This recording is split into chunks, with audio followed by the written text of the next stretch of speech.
Okay, so now the audio is fine. Just write yes or no. Give me a thumbs up if you can hear me clearly and loudly.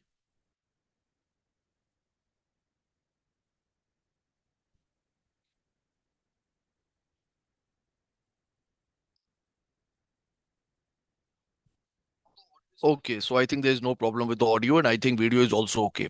I can see it over here on my screen also, right? So hello everyone, welcome to PFRDA Grade A marathon session. And we know that exam is approaching. We have phase 1 exam on 6th of September, so it makes a lot of sense if we are able to implement whatever we have learned in the form of MCQs, right? So I'm going to begin this session where I'm going to discuss the management component with all of you. I'm going to show the questions on your screen and I want your complete participation, right? And after that, Jalaj sir will come and he's going to discuss management, Companies Act, and finance component also, right? So with me, you are going to cover the pension sector. So I just want two things from you. First of all, 100% attention. And second is 100% participation, right? So just write your answer in the chat box whenever I'm displaying the question on the screen, and then we will discuss it. We will look at the explanation also, and it is going to help you, right? Now, before we begin the session, here is a small announcement from our end. Basically, EduTap is providing a huge discount with respect to different courses that it offers. So you can see it over here that for the different courses like banking, for the regulatory bodies like RBI, IFSCA, combo courses also there, then IRDI, NABARD, SEBI. We are offering different type of courses under this discount offer, right? So you can see 74% off is there. You just have to use this coupon code, which is September 74, and this discount is available till today only, right? Which is 3rd of September. Today is the last date, so you can see 1st of September till 3rd of September, right? And this is the coupon code that you have to apply. So you can go to a website, and if you think that it will help you out, you can definitely check it, right? So now let us move forward. And as you would be knowing that as a part of this marathon series, yesterday only we conducted a session as a part of this marathon where we've solved MCQs for economics, costing, and accounts, right? And today we are going to cover, as you know, we are going to see finance, we are going to cover management, Companies Act, and pension. Now, tomorrow also there is another session. So you have to join tomorrow also. The timings are same, 3 to 6 p.m. And tomorrow you are going to cover this GA part, June, July, and for the June, July, and August month. So this is going to be the schedule with respect to these marathon sessions. And I hope it is clear to all of you, right? So now let us begin to the first question as a part of the pension sector. So please be attentive and please mark your answers. So the first question is, which of the following statements about the NPS account ownership is true? Option A, NPS trust is the beneficial owner of the assets under NPS. A subscriber can open multiple NPS accounts under different names. NPS trust is a registered owner of all assets while the subscriber remains the beneficial owner. A joint NPS account can be opened between a subscriber and a nominee. Subscribers can change their PRAN number once a year. So tell me, what is going to be the answer regarding this question? Mark your answers. Take your time and mark it. I'm reading your answers in the chat box.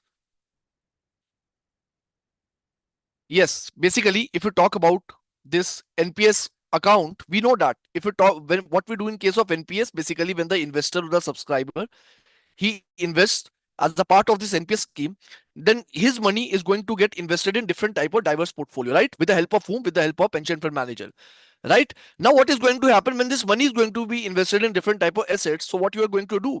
By investing your money, you are going to purchase different kind of assets, including securities, right? For example, it can be invested in equity, it can be invested in government securities, it can be invested in corporate bonds. So what is going to happen?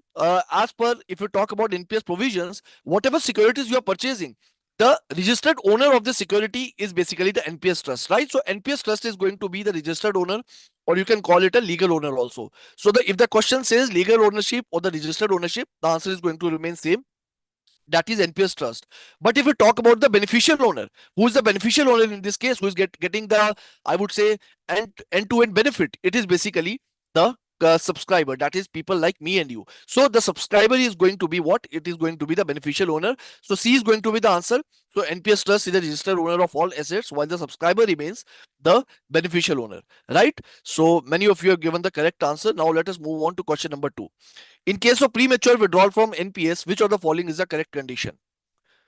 In case of premature withdrawal with respect to NPS, which of the following is the correct condition? So mark your answers. Option A, the entire corpus must be withdrawn in lump sum if amount is greater than 2.5 lakh. If the corpus is less than 2.5 lakh, only 80% must be used for annuity.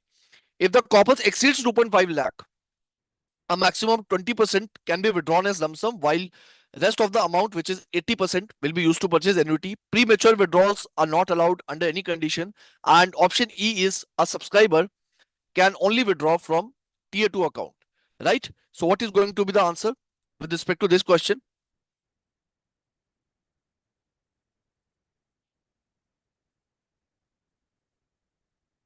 Yes. So basically, C is going to be the answer. So basically, the thing is that when you are withdrawing your money prematurely as a part of this NPS account, in this case, what is going to happen if the corpus is greater than 2.5 lakh? First of all, if the corpus is lesser than 2.5 lakh, then what is going to happen? The entire amount can be withdrawn, right? The entire amount, I would say, it can be withdrawn as a part of it. No pension will be received if the corpus is less than 2.5 lakh. But if the corpus is more than 2.5 lakh, in this scenario, what is going to be what is going to happen? 20% can be withdrawn, 20% can be withdrawn, and rest of the 80% is going to be I would say it is going to be purchased as an annuity that you are going to receive in the form of pensions, right? So in that sense, C is going to be the answer with respect to this question. Now moving on to question number 3. Which of the following is not regulated by PFRDA? Which of the following is not regulated by PFRDA? Option A, pension funds. Option B, annuity service provider. C, trustee bank. D, CRAs. And E, insurance companies. So mark your answers.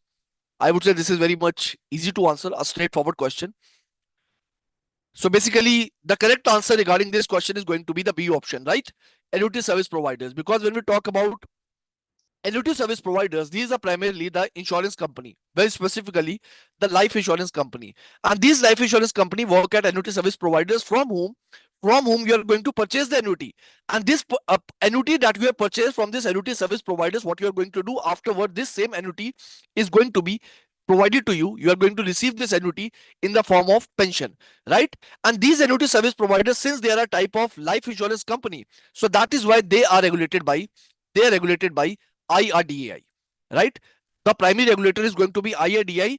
Though no doubt that since they are working in the pension sector, so they are empaneled with PFRDA. No doubt regarding that, they have to follow the guidelines of PFRDA also. But if you talk about the central regulator with respect to this annuity service providers, then it is going to be whom? It is going to be IRDAI. So the question is which is not regulated by PFRDA, so B is going to be the correct answer. Now the next question.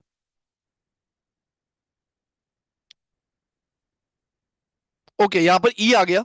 Actually ये option थोड़ा सा गलत frame हो गए. यहाँ पर insurance company गलती से आ गया. ये ऑप्शन होना नहीं चाहिए था एक्चुअली में. तो जो ज्यादा सेंस बनाता है बी बनाते हैं. वैसे ई भी होगा बट ई की जरूरत नहीं थी यहाँ पर. जो बी होंगे एन्युटी सर्विस प्रोवाइडर्स जो है वो इंश्योरेंस कंपनीज ही होती है. तो ये ऑप्शन यहाँ पे होना नहीं चाहिए था. तो आप ई बोल रहे हो तो ई भी गलत नहीं होगा. बट आई वुड से जो मैं लिखना चाहता था यहाँ, जैसे मैं क्वेश्चन फ्रेम करना चाहता था, मैं यहाँ पे बी डालना चाहता था, right? So you can say B can B the I would say most appropriate answer with respect to this question. Now question number 4.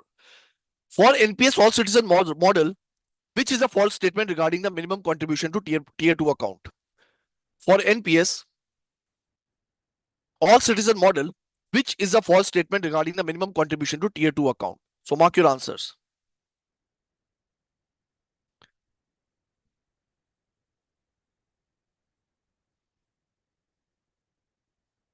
So what is going to be the minimum contribution with respect to tier 2 account?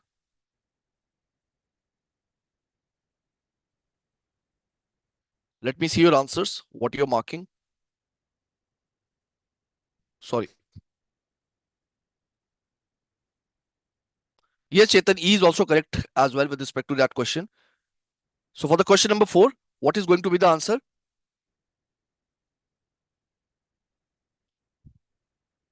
The minimum annual contribution with respect to question number 4. Yes. So for the question number 4, B is going to be the answer with respect to this one, which is 500 rupees, right? So B is going to be the correct answer. Now moving on to question number 5. What is the maximum equity exposure in aggressive life cycle fund under the NPS or citizen model for a subscriber below 35 years of age? So for the aggressive life cycle fund, this is very easy to answer, I would say. For the aggressive life cycle fund, For the question number 5.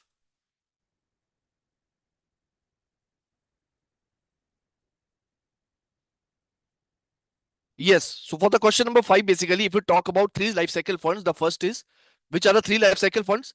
First is LC25, then we have LC50, and the third is LC75, right? So aggressive life cycle fund is equivalent to LC75. So with respect to fifth one, B is going to be the answer. It is 75%, right? So LC25, 50, and 75, what do they represent? Basically, LC25 means that the maximum amount of money that you're investing, the maximum amount of money that you're investing, the part of that investment, how much maximum money can be invested as a part of equity. So this 25 is representing what? It is the maximum investment that you can do under the equity assets, right? So it is going to be 25% maximum equity.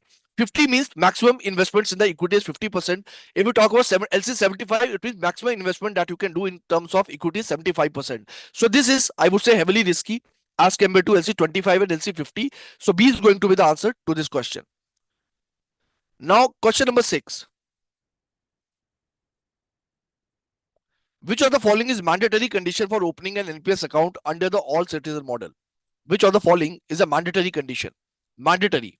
Focus upon the keyword. Question number 6.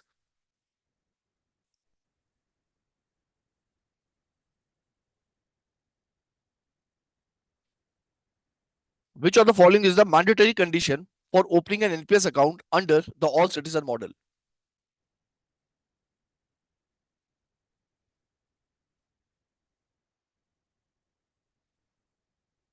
So if you talk about the mandatory condition as a part of it, first of all, option A says he must be a citizen of India. Now, no doubt that this option is true. But if we talk about mandatory condition, this is not a mandatory condition because the overseas citizen of India, they are also applicable, right? If we talk about NRIs basically they are resident. तो NRI तो चलो इस option में आ भी रहा है क्योंकि resident लिखा है but overseas citizen of India जो है they are not the citizen but still they are applicable for I would say NPS account. So this could be the incorrect one, right? Though it is, I'm not saying that for the NPS it is not the correct option. But with respect to the demand of the question, that the question says the mandatory condition. So in that sense, this is not the most appropriate option, right? If you see option number 2, the subscriber must have KYC compliance. This is the correct option because KYC compliance is something that is mandatory no matter if you're a citizen or not, no matter if you're a resident or not. So that is why B is going to be the correct answer with respect to this question. So that is why basically the answer to question number 6 is going to be B1. Those of you who are writing A, you have not read all the options, right? Because the question is regarding mandatory condition. So overseas citizens of India are also applicable for in order to apply for this NPS account, even if they are not citizens. So this cannot be a mandatory condition, right? It has external criteria also, but this is the mandatory condition. No matter where you come from, you have to go through this KYC compliance process. Now, question number 7.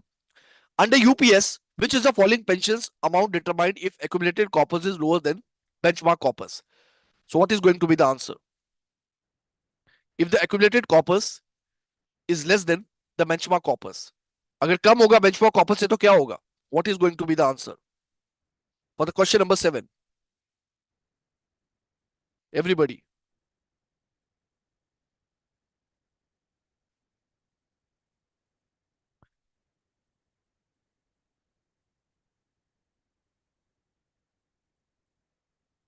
So basically, if we talk about for the question number 7, sorry, I don't know why automatically this slide is going to the next slide. It is getting changed automatically. I'm not pressing the button, but I don't know why it is happening.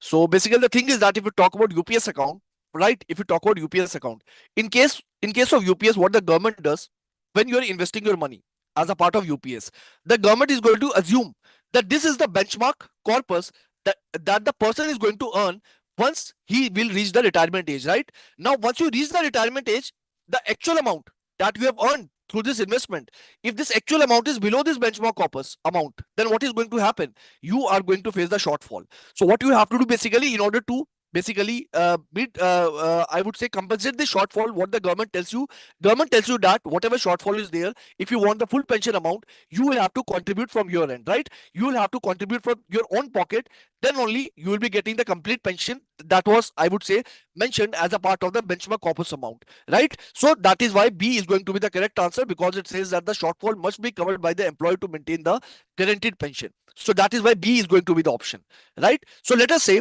let me ask you another question. What is this? What is going to be the scenario if the accumulated corpus, which is your actual corpus, is higher than the benchmark corpus? In that case, what is going to happen? So basically, in that case, what is going to happen? You are going to receive the higher returns. Nothing is complicated over here. You are just going to receive the higher returns. But if the corpus is lower, then basically you have two options.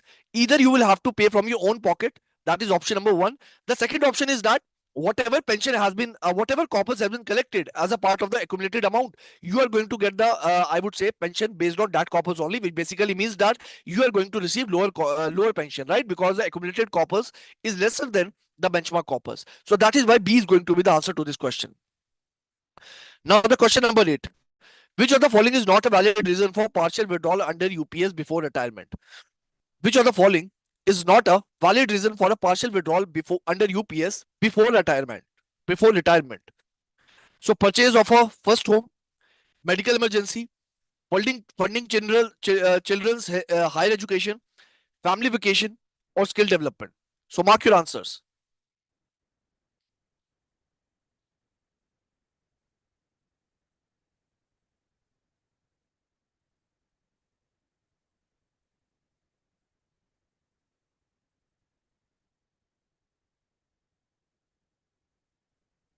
Yes. What is the name of this student? Har Har Mahadev. Basically, the thing is that Har Har Mahadev. The thing is that if the accumulated corpus is higher than, if it is higher than the benchmark corpus, then of course you are going to get high returns, right? It is going to be provided to you. But the thing is that if it is lower than that, then you will have to pay from your own pocket. So that is the idea. Now, if you talk about the answer to this question, right? Question number 8. Now, even if you do not know the answer, if you just apply some common sense, you can see if you want to purchase your first home, ठीक है, इसको थोड़ा pending रख देते हैं, ठीक है, मान लो इसकी हमें कंफर्मेशन नहीं है। अब ये देखो, मेडिकल इमरजेंसी के लिए तो पार्शियल विड्रॉल देंगे ही देंगे, ठीक है, तो ये तो हमें अगर थोड़ा भी पढ़ा है आपने पार्शियल विड्रॉल के बारे में, तो इसको तो आप मतलब आइडेंटिफाई कर ही लोगे। तो ये करेक्ट है, तो हमने नॉट पूछा है, तो इस आंसर, इस ऑप्शन को एलिमिनेट कर सकते हैं, राइट। अब funding children's higher education, this is also sensible option, right, कि हायर एजुकेशन को फंड करना है। So basically we can eliminate this option too. Skill development, this also makes a lot of sense, it is with respect to education. अगर आप इन सभी option में देखो, जो सबसे लेस ऑप्शन, जो सेंस, जो ऑप्शन सबसे कम सेंस बनाता है, it is a D option, कि मुझे छुट्टियों के लिए जाना है तो इसलिए मैं विड्रॉल कर रहा हूं। तो क्या गवर्नमेंट इसको वैलिड रीजन कंसीडर करेगी कि आप फैमिली के साथ छुट्टियों में मॉरिशस जाना चाहते हो? सो क्या गवर्नमेंट इसको कंसीडर करेगी? The answer is no. So that is not going to be a valid reason, right? So even if you have not studied it, if you interpret the options correctly, you will immediately reach the right option, right? Now, question number 9. In the UPS, how is the lump sum payment or retirement calculated? What is the formula to calculate the lump sum payment in case of UPS?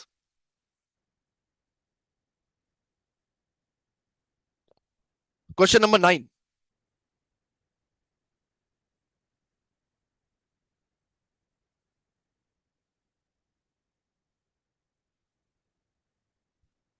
Question number 9. In the UPS, how is the lump sum amount paid as a retirement? How's the lump sum amount? Okay. So if you talk about lump sum amount that is calculated basically in case of retirement, how is it calculated? It is going to calculate it as one tenth of emolument, one tenth of emolument based on the, based on what? Based on the service that you have provided in terms of what has to be the frequency? What has to be a frequency? How it is calculated based on 6 monthly service, right? This is how it is going to be calculated. So if you see the answer with respect to this question, so if you read the options, it is 10% of the final monthly salary multiplied by the number of completely years, right? तो years तो यहाँ पे आएंगी नहीं, completed years की यहाँ बात ही नहीं होती है। If you talk about 1/10 of the average last 6 months salary multiplied by the total service in years, इसको भी होल्ड पे रख देते हैं, ठीक है, ये थोड़ा सही लग रहा है, बट ऑप्शन नंबर सी को ही पढ़ लेते हैं। So one tenth of the last month salary multiplied by the number of completed 6 month service blocks, right? So that is going to be the answer with respect to this question. This is the most appropriate option. So C is going to be the correct answer with respect to this question. So if you have read this formula of lump sum amount calculation, so that is going to be the answer, right? It is 1/10 of the emolument on 6 monthly basis. So I hope it is clear to you. Now, question number 10. What is the maximum number of times an employee can change their pension fund manager under UPS? कितनी बार pension fund manager हम change कर सकते हैं UPS के अंदर? So what is going to be the answer for the question number 10?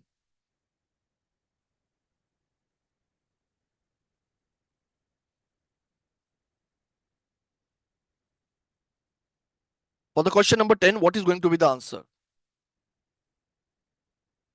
Yes, for the question number 10, A is going to be the answer, right? The frequency up to which you can change your pension fund manager, the subscriber can change the pension fund manager, it is going to be once every year, right? So A is going to be the correct answer to this question.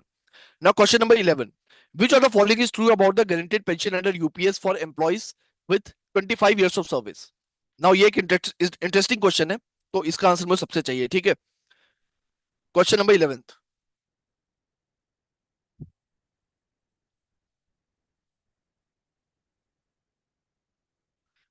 Which of the following is true about the guaranteed pension under UPS for employees with 25 years of service? 25 years of service.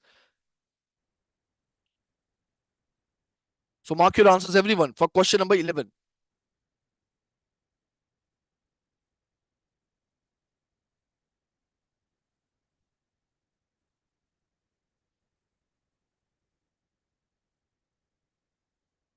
For the question number 11.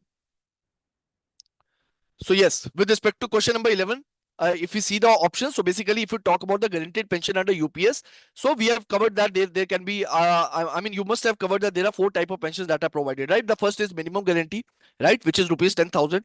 Then, sorry, then second is what? The second is full assured payout, right? Full assured payout is there. And this is regarding full assured payout only, because for full assured payout, your service should be at least, it should be at least 25 years, right? Now, because of the capping that is there in the full assured formula, what is the scenario? The scenario is that basically, no matter how many years you have served, even if you have served for more than 25 years also, then also you will be getting the 50% of the average basic salary of the last 12 months only, right? With respect to full assured payout. The third one is, I would say, proportional assurance. Proportional payout is there. It is also calculated using the same formula that we use for the full assured payout. And the fourth one is in case of demise of the person, right? If the person dies, then the 60% of the pension can be, I would say, the 60% of the collected amount will be provided to the spouse, right? To the nominee. So that is going to be the idea. Now, since this question is asking about what it is talking about the full assured payout that is there. So in case of full assured payout, when you have completed, I would say, at least 25 years of the service, it is going to be, your pension is going to be calculated as 50% of the average basic salary of the last 12 months. So C is going to be the answer to this question, right? Somebody is asking what is guaranteed 10,000. Guaranteed 10,000 मतलब आपने नौकरी अगर 10 साल तक की है, अगर आपने नौकरी 10 साल तक की है तो मिनिमम गारंटी है इसमें 10,000 रुपीज, राइट? अगर आपने 10 से अगर अगर आपने 10 से 25 साल के बीच में की है तो फिर प्रोपोर्शनल पे आउट के हिसाब से सैलरी कैलकुलेट होगी। अगर आपने कम से कम 25 साल की और 25 साल से ज्यादा भी किया, मतलब मिनिमम 25 ईयर्स है, देन फुल एश्योर्ड पे आउट के हिसाब से क्या सैलरी होगी, ठीक है? ये तीन चीजें। और चौथा तो ऑफ कोर्स वही है कि if the person dies, right, और in case of the death of the person, तो वापस 60% मिलता है।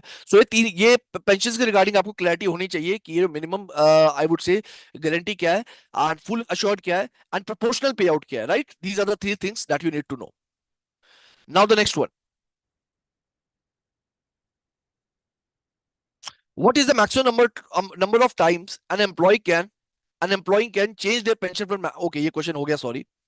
क्वेश्चन नंबर हमें कहाँ जाना है? 12th पे। Okay, which of the following, what happens if a subscriber decides to exit from Atal Pension Yojana before reaching 60 years due to a voluntary reason that is not due to illness? तो अब क्या होगा? अब क्या होगा बताओ मुझे। 60 साल तक पहुंचने से पहले ही पेंशन एग्जिट कर दी, वो भी अपनी मर्जी से, कोई कारण नहीं था, कोई स्पेशल केस नहीं है ये, it is out, just out of wish, you are doing it voluntarily. So what is going to happen? What you are going to get in this scenario, and what is something that you are not going to get? So basically what is going to happen with respect to this question is that once you are doing, okay, let me wait for the answers also, एक बार आपके answers देख लूं मैं.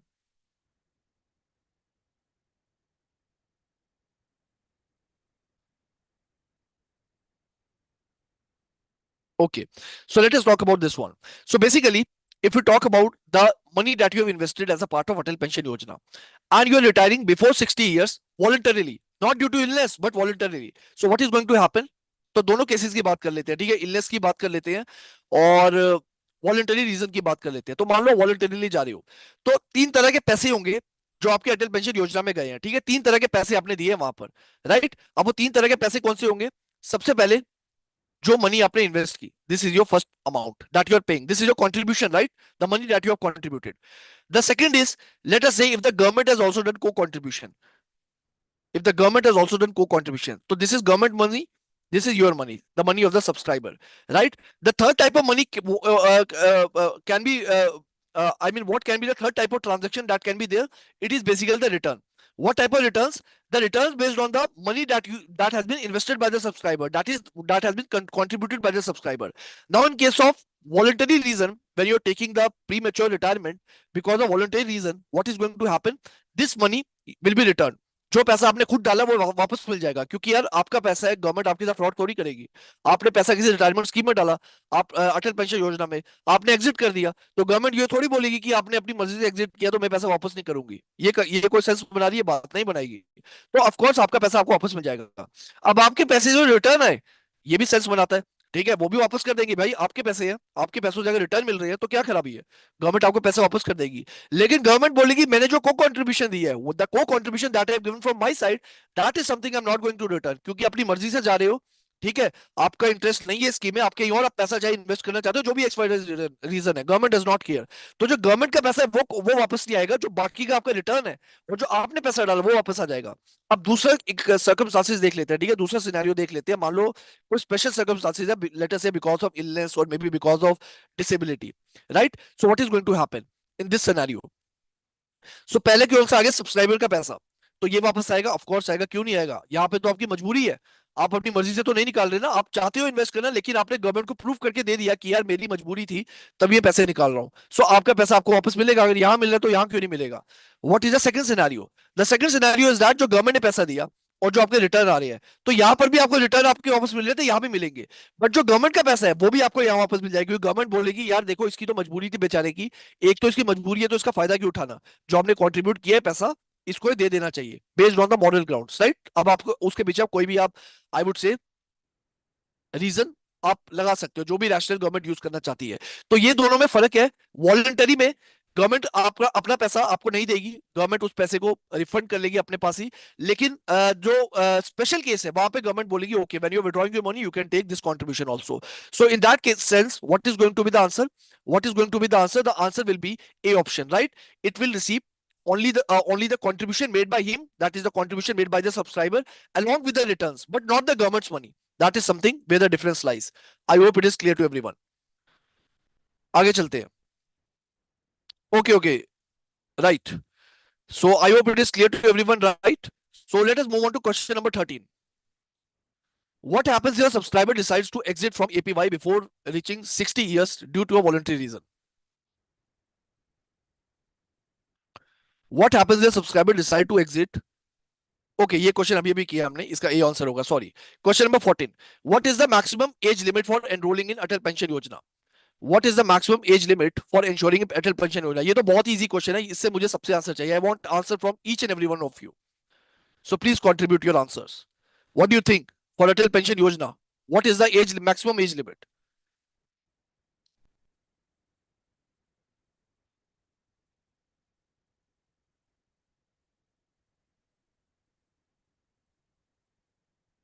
So for question number 14, the answer is going to be what? Yes, as everybody is writing, answer is going to be option. So if we talk about the entry age limit with respect to Atal Pension Yojana, then it is between 18 to 40, right? So 18 is the minimum, 40 is the maximum in which you can do the entry. If I change the question, if I ask the retirement age, then it is going to be 60, right? Retirement to pension scheme jitni bhi hoti hai, in those schemes, it is 60 only. But if we talk about the, what do we say? This entry age, the entry age is between 18 to 40. So so B is going to be the answer with respect to this question. Now let us move on to next one, question number 15. Again, not a difficult question to answer. The government contributes a maximum of rupees dash per annum for the first 5 years to the eligible subscribers of APY who joined before 2016. So what is the number that has been decided by the government?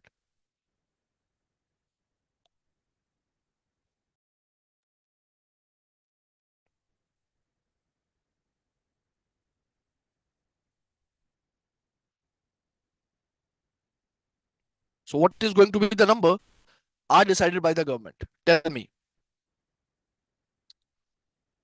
Yes, for the 15th question, B is going to be the answer. So basically, in this, government has to decide between two options, right?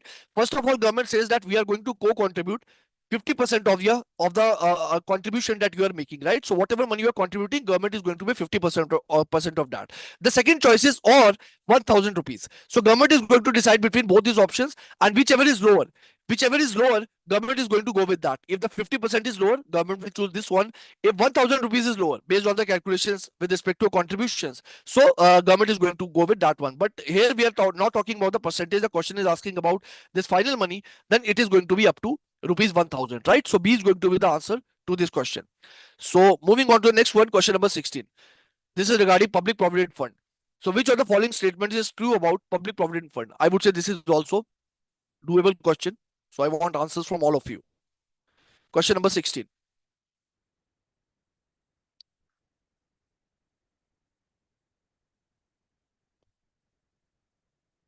Yes. So basically, which of the following statement is true about public provident fund? So public provident fund is managed by EPFO.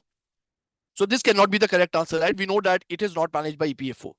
Option number two, only employees in the government sector can contribute to PPF. Option number C, there is a fixed interest rate. There is a fixed interest rate for PPF that is reviewed on a monthly basis.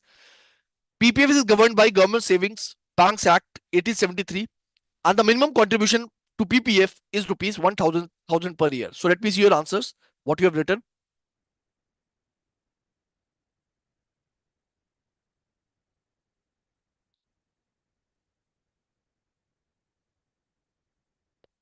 So with respect to this one, D is going to be the answer, right? Because if we talk about PPF, PPF is managed by it operates under Government Savings Banks Act of 1873, and the minimum contribution is that it is going to be 500, right? It is going to be 500 rupees in this case.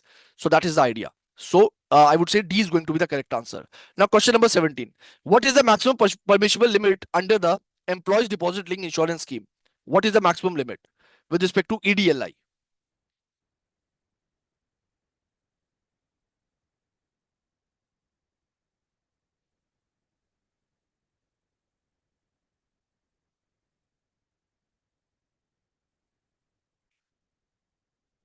Yes. What is the maximum permissible limit under the EDLI? So yes, this is a factual question. So it is basically 7 lakh rupees, right? So ये तो factually है. So there is nothing much to explain. D is going to be the correct answer, which is 7 lakh rupees. Now moving on to the next one. Question number 18. How does the EPFO generate interest for the EPF contributions? By investing only in debt instruments, by investing in both equity and debt, by keeping the money in a government trust account, by lending money to public sector enterprises.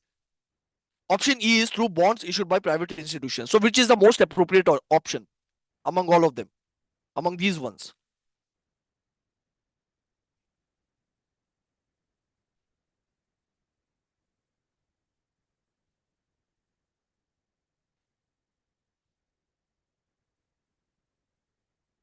Yes, for the question number 18, what is going to be the answer? So for the question number 18, of course, B is going to be the answer to this question, because if we talk about EPFO, it generates interest by investing EPF funds in a mix of equity and debt instruments, right? And it invests in capital market because EPFO, what it wants to do, it wants to balance both risk as well as returns, right? So both returns and risk have to be balanced. So that is why it invests in both equity as well as in debt instruments. Now, question number 19. How long must an employee have served under the EPS scheme to be eligible for a pension? Question number 19.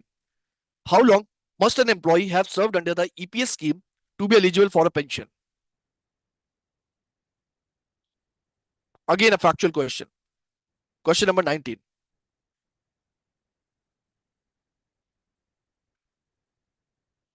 Yes, for the question number 19, mark your answers.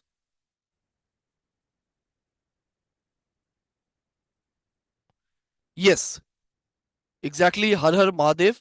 So basically, for the question number 19, B is going to be the correct answer, right? It is going to be 10 years. It is going to be 10 years. So if you talk about this EPS scheme, an employee must complete at least 10 years of qualifying service in order to be eligible for, I would say, pension benefits, right? So B is going to be the answer to this question. So if the employee leave before 10 years, then what is going to happen? They can withdraw the accumulated corpus, right? So 10 years is something that for which he has to serve. He must serve for 10 years. So for 19th, answer is B1. Now, question number 20. What happens to the pension under EPS if an employee opts for an early retirement at the age of 50? So, what is going to happen in case of early retirement at the age of 50?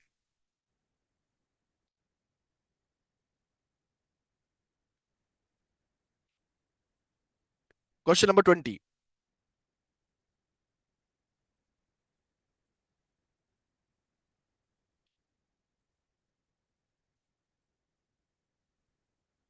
Take your time and answer it. So, option A, the pension is reduced by 6%. The pension is reduced by 6% for each year of early retirement.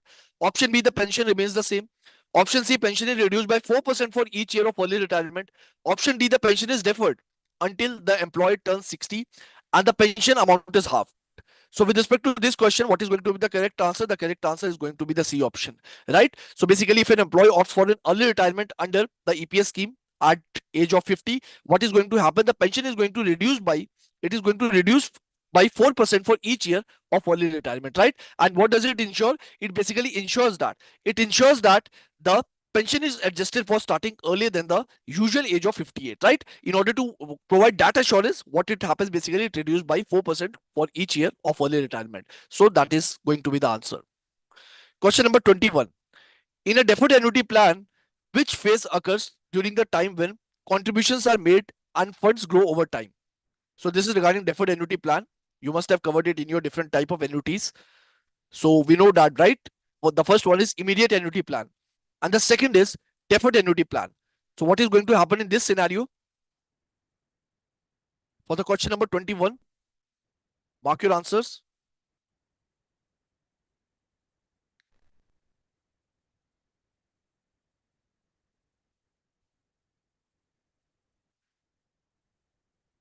Yes. So basically, with respect to question number 21, C is going to be the correct answer. So basically, there are two type of phases as a part of deferred annuity, right? The first phase is accumulation phase, and the second phase is annuitization phase, right? In case of accumulation phase, what happens? You are going to do what? You are going to contribute your amount.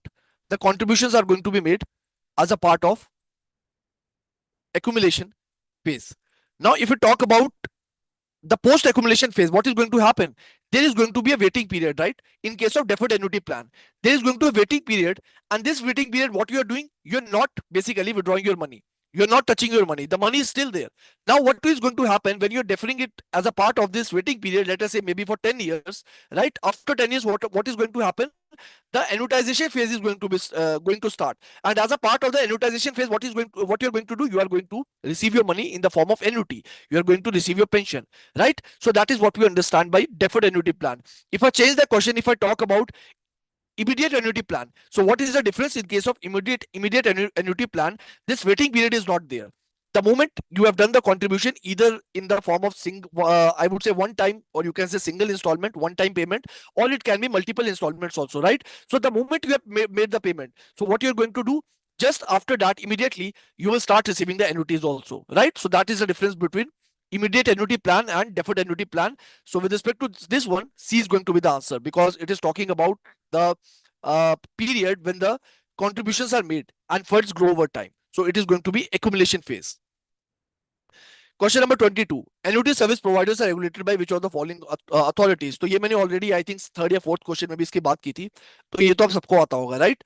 We know that annuity service providers are a type of life insurance companies, and if we talk about these companies, what they do basically, from these are the companies, when your retirement age, when you reach your retirement age, so from these companies you are going to purchase the annuity, right? For example, in case of NPS, 40% of the annuity is purchased from these companies. Once you have purchased the annuity, what is going to happen? This is the annuity that you are going to receive in the form of what? In the form of pension, right? This is what you are going to receive in the form of pension. Now tell me, just a question, just a random question from you. Tell me, this 40% money, when it is purchased from the annuity company, right, which is annuity service provider, when it is purchased from the life insurance company or the annuity service provider, is it going to be taxable? Right? Yes or no? Is it going to be taxable? Tell me. This 40% money, when you're purchasing in the form of annuity from this annuity service provider, is it going to be taxable?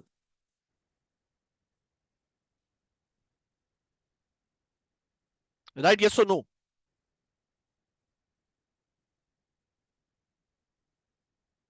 Himanshu is saying yes. What about others? I'm rephrasing the question. I'm repeating the question.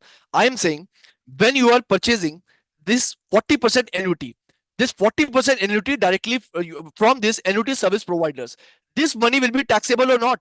This is my question. No, this money is not going to be taxable. This money is not going to be taxable. Those who are saying it is taxable, it is wrong. The point is that basically there are three type of scenarios. The first is that basically when you're investing your money, that is not taxable, right? That is okay. Let us leave this scenario because yes, related nahi hai. Let us go back to the original question. So when you are basically purchasing your annuity from this annuity service provider, this is not taxable. But when this same annuity will be provided to you in the form of pension, then this will become taxable. So there is a difference. While purchasing the annuity from the annuity service provider, it is non-taxable. But when the same annuity will be provided to you in the form of pension, when you will receive it in the form of pension, then it will become taxable. So you have to remember both these scenarios, right? So that is something that I wanted to check, and a lot of correct and I would say the correct and wrong options. I would say answers, both type of answers are there in the chat box. So it's okay, right? So I hope now you know, right? So in which scenario it is taxable, and in which scenario it is non-taxable. So ये question तो easy था. It is an easy question. The answer is going to be the B option, which is IRDAI, right? Now moving on to the next one, which is question number 23. Which of the following annuity guarantees that the subscriber an annuity of life and provide a 100% return on the purchase price to the nominees after the subscriber death? Right? So tell me for the question number 23. Read it carefully. I don't want wrong answers from your side. जल्दबाजी कुछ नहीं है. You can take your time, right? Take your time, read the question. So let me read the question for you. It says, which type of annuity, which type of annuity guarantees the subscriber an annuity for life? So it is providing the annuity to whom? It is guaranteeing the annuity to subscriber, right? That is the first thing. That is for life. So first of all, if you see the options, so if you see the options, and even if you have read the basics, you can easily eliminate the wrong options, right? So you can see, since it is talking about the subscriber only and not the spouse, not the spouse, right? So what is going to happen? We can eliminate these two options because this is about joint life annuity. In joint life annuity, we know what, in this case we have as the subscriber also, and we have the spouse also. So yes, these two cannot be the correct options. So we can easily eliminate these two. Now you have to choose the correct option between A and B only, right? Now let us read the next part of the question. It says it provide a 100% return of the purchase price to the nominee after the subscriber death. So 100% return is provided. Now what does option A say? Option A says with return. Option B says without return. So what is going to be the answer? Of course, A is going to be the answer, right? So even if you do not have the complete information regarding the answer, but if you read the question carefully, then also you can reach the answer, right? Then also you can read the correct option. You can mark the correct option, right? So for this question, A is going to be the correct answer. Okay sorry, यहाँ पे मैं explanation मैंने पिछले question की डाल दी, मैं replace करना भूल गया. So I will edit it when I will upload the PPT. तो इसका बी नहीं है, ये तो पिछले क्वेश्चन का आ गया. For this question A is going to be the correct answer, right? So A is going to be the answer with respect to question number what, question number 23.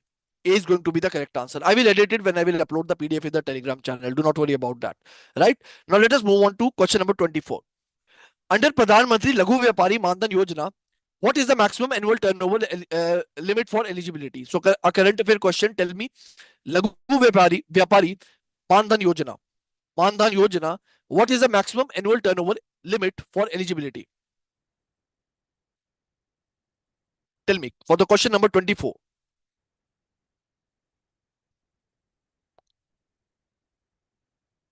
Mark your answers, everyone.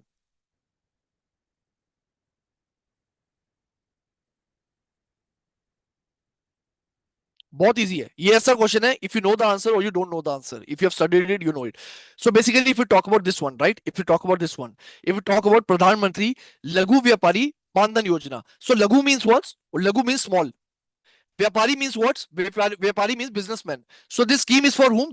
scheme is for small or minus businessmen, right? This is the, I would say, purpose of this scheme. Now, if you talk about the numbers, basically, as a part of this scheme, what you have to do, you have to pay some minimum contributions, right? And based on that, you are going to receive the pension, right? You are going to receive the pension. So there are multiple criteria. Now we cannot discuss the entire scheme over here. But if we talk about the answer to this question, what is the maximum annual turnover for which the this vyapari or the businessman is going to get qualified or get eligible for this scheme, it is going to be rupees 1.5 crore, right? So B is going to be the answer. So I would urge you to please read the details of this scheme because this scheme is important. So this is a must to do scheme, right? So please go for it. So question number 24, B is going to be the answer. Now the last question from my end. After this, I would say Jalat sir is going to continue the session with finance, corporate, I would say finance, companies law, and management, right? So question number 25. So mark your answer. जाते जाते सब सही answer दे जाओ. So the Rajiv Gandhi Shramik Kalyan Yojana provides unemployment allowance for insured person under which condition? Under which condition? For the question number 25.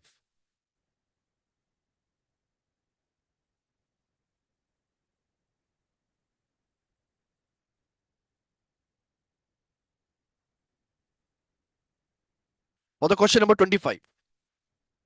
Okay. So basically, with respect to this question, if we talk about Rajiv Gandhi Shramik Kalyan Yojana, we know that this scheme is for the workers, right? This scheme is for the workers. Now, which type of workers? Those workers who got unemployed. Now, is all now does all type of unemployed workers are going to be eligible for the scheme? The answer is no. Those workers who got unemployed involuntarily, right? Involuntarily means what? Either they got fired from their job, maybe where they were working, wherever they were working. I would say that factory got closed, it got shut down, right? Anything can be I would say not anything, but the government has provided a specific reason also that of course you have to read. The point is that basically the worker has got unemployed involuntarily, right? And the second condition is that this person who has lost his job, who has gone unemployed involuntarily, this person also must be registered under ESI, which is Employee State Insurance Act, right? So these are the two primary criteria based on what basically the government provides the unemployment allowance to that person, right?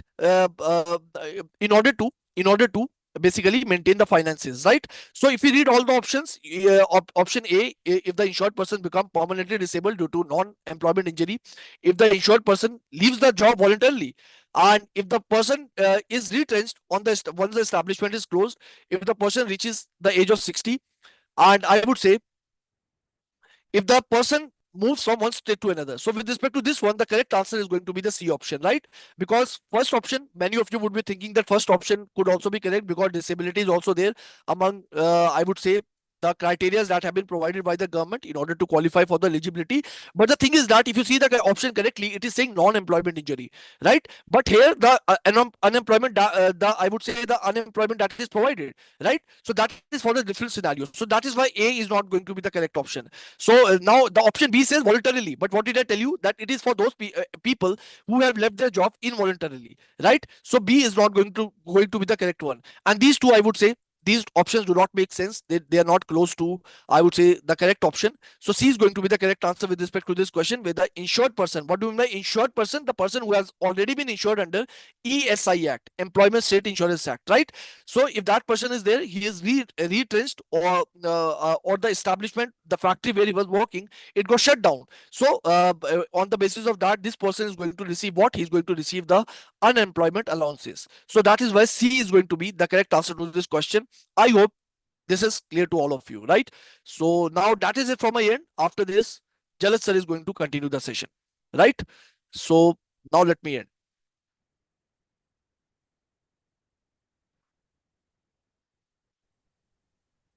Jaskaran sir, please make me the host. Jaskaran, is my voice audible? Yes, yes, I made you the host. You are the host now. Yes, now I am the host, so I will share my screen. Management. You can leave Jaskaran now, okay? Good session, by the way. Yes, hello everybody. I hope you all guys are doing absolutely good. Can you see my screen and is my voice properly audible? Please let me know in the comment box so that we can start with our next set of 75 questions. Today we have 25 questions of management, 25 questions of, I would say, finance also. Okay. And 25 questions of Companies Act also. So is my screen and is my voice properly audible? All of you? Jaskaran sir has done a good revision of pension related questions. Voice come hai? Okay, I will increase it a bit. Don't worry. I have kept it to maximum now. Okay, so now I hope it works. Cool. So let's start with management. First of all, if you have covered management with me before also, like in PFRDA or in multiple other different, I would say sections, then definitely you will be scoring very, very good, I hope. So let's start with question number one, which is now coming on your screen. Very low energy. Please try to answer this question, which is coming on the screen right now. Question number one of the chapter management. Which of the following statement is incorrect regarding L-defer theory? Now, over here, first of all, the overall objective is to revise, right? So the more we revise, the better it is. And we have covered L-defer, Maslow multiple times before also. So try to answer the very first question. Till then, I will let you know some important facts. Maslow has given you five needs. Eldefer has given you three needs, right? So in Maslow, you start with basic physiological needs. Then you have your safety and security needs. Then you have your, I would say, what love and belongingness needs. Then you move to self-esteem. Then you move to the highest one, which is your, I would say, self-actualization, right? In your LDFR, you only have three levels: E, R, G. Existence, relatedness, is growth. Now let's try to solve the question. Which of the following statement is incorrect? So you have to identify the incorrect one. LDFR motivation theory suggests that individuals can attempt to satisfy more than one need at a time. Yes, this statement is true because Eldefer said that people can, they move up and they move down. So there can be multiple needs which can be active. Satisfaction progress was the concept given by Maslow only. Eldefer gave the concept of frustrated regression. Remember it. Eldefer clubbed the five needs of Maslow into three. Yes, this is also correct. Maslow like Maslow, Eldefer too suggested that lower order needs have to be satisfied before moving to the higher order needs. This statement is incorrect, so your answer will be option number D. Why? Because Eldefer said what? That you can move up and you can move down. So there is no strict hierarchy in your Eldefer theory, right? Now, if you can tell me how many needs are there in the extended Maslow theory, how many needs are there in the extended Maslow theory? And if possible, let me know the highest need of the extended Maslow theory. Also, please let me know what is the highest need in the, I would say, extended Maslow theory.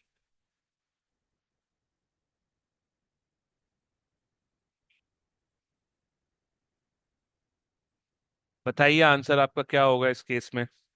Yes, there are total of 8 needs, right? And what is the highest need in your LDF, in your extended Maslow theory? Then your answer will be transcendence. Your answer will be transcendence needs, right? So let's move forward to question number two now. Everybody who has given the answer is option D. You are correct. Question number two. Question number two. In Maslow theory, the highest is self-actualization. In extended Maslow theory, is transcendence. Okay. Still, if you have any doubt, please post it in the comment box. I will try to answer it. As per McClelland, David McClelland has given you three needs, right? You have your need of achievement, you have your need of appreciation, you have your need of power. Need of power is also known as need of influence, right? So as per David McClelland theory of needs, which of the need talks regarding need of spending their time socializing and maintaining relationships with one another? This is a one marker question which can definitely appear in phase one of PFRDA.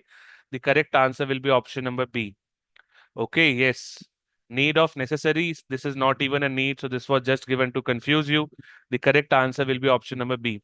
Now, my $1 billion question to you is, if I am looking for a manager to be recruited on middle level, if I am looking for a manager to be recruited in middle level of management, which particular level of which particular need I should see in that particular manager so that he is a good find for my middle level post.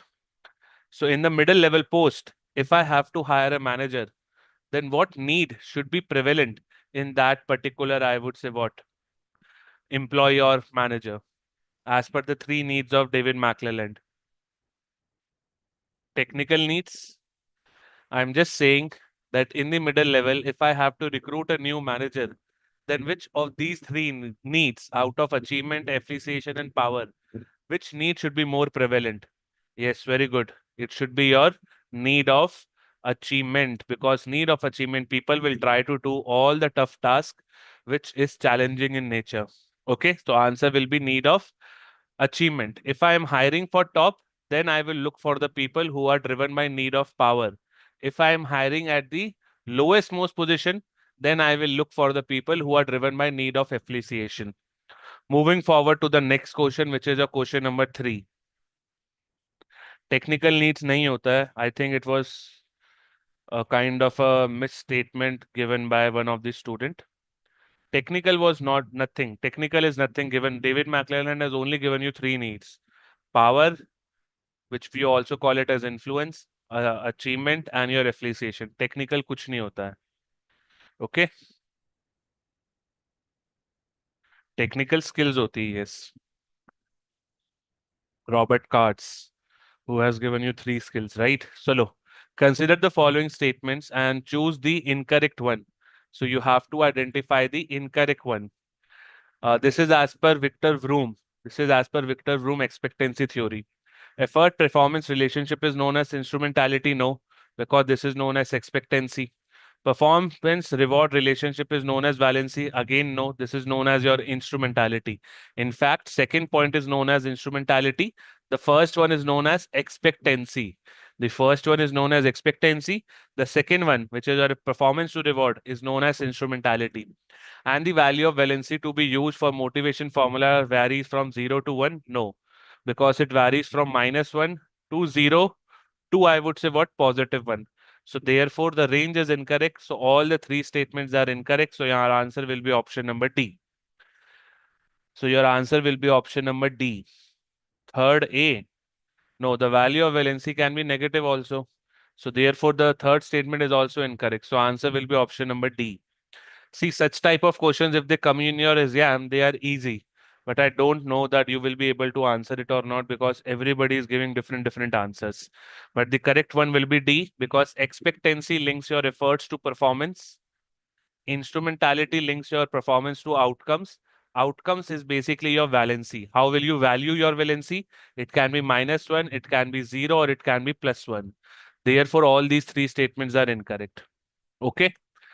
Now, moving forward to question number 4. Which of the following is not a step in the journal communication model? Which of the following is not a step in the journal communication model? Which of the following is not a step on the journal communication model?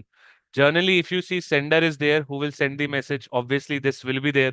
Encoding is also there. Encoding is done by our dear sender only. Message is the actual content of that particular communication. So definitely message will also be there. Recording does not make any sense. So your answer will be option number D. Decoding is also there.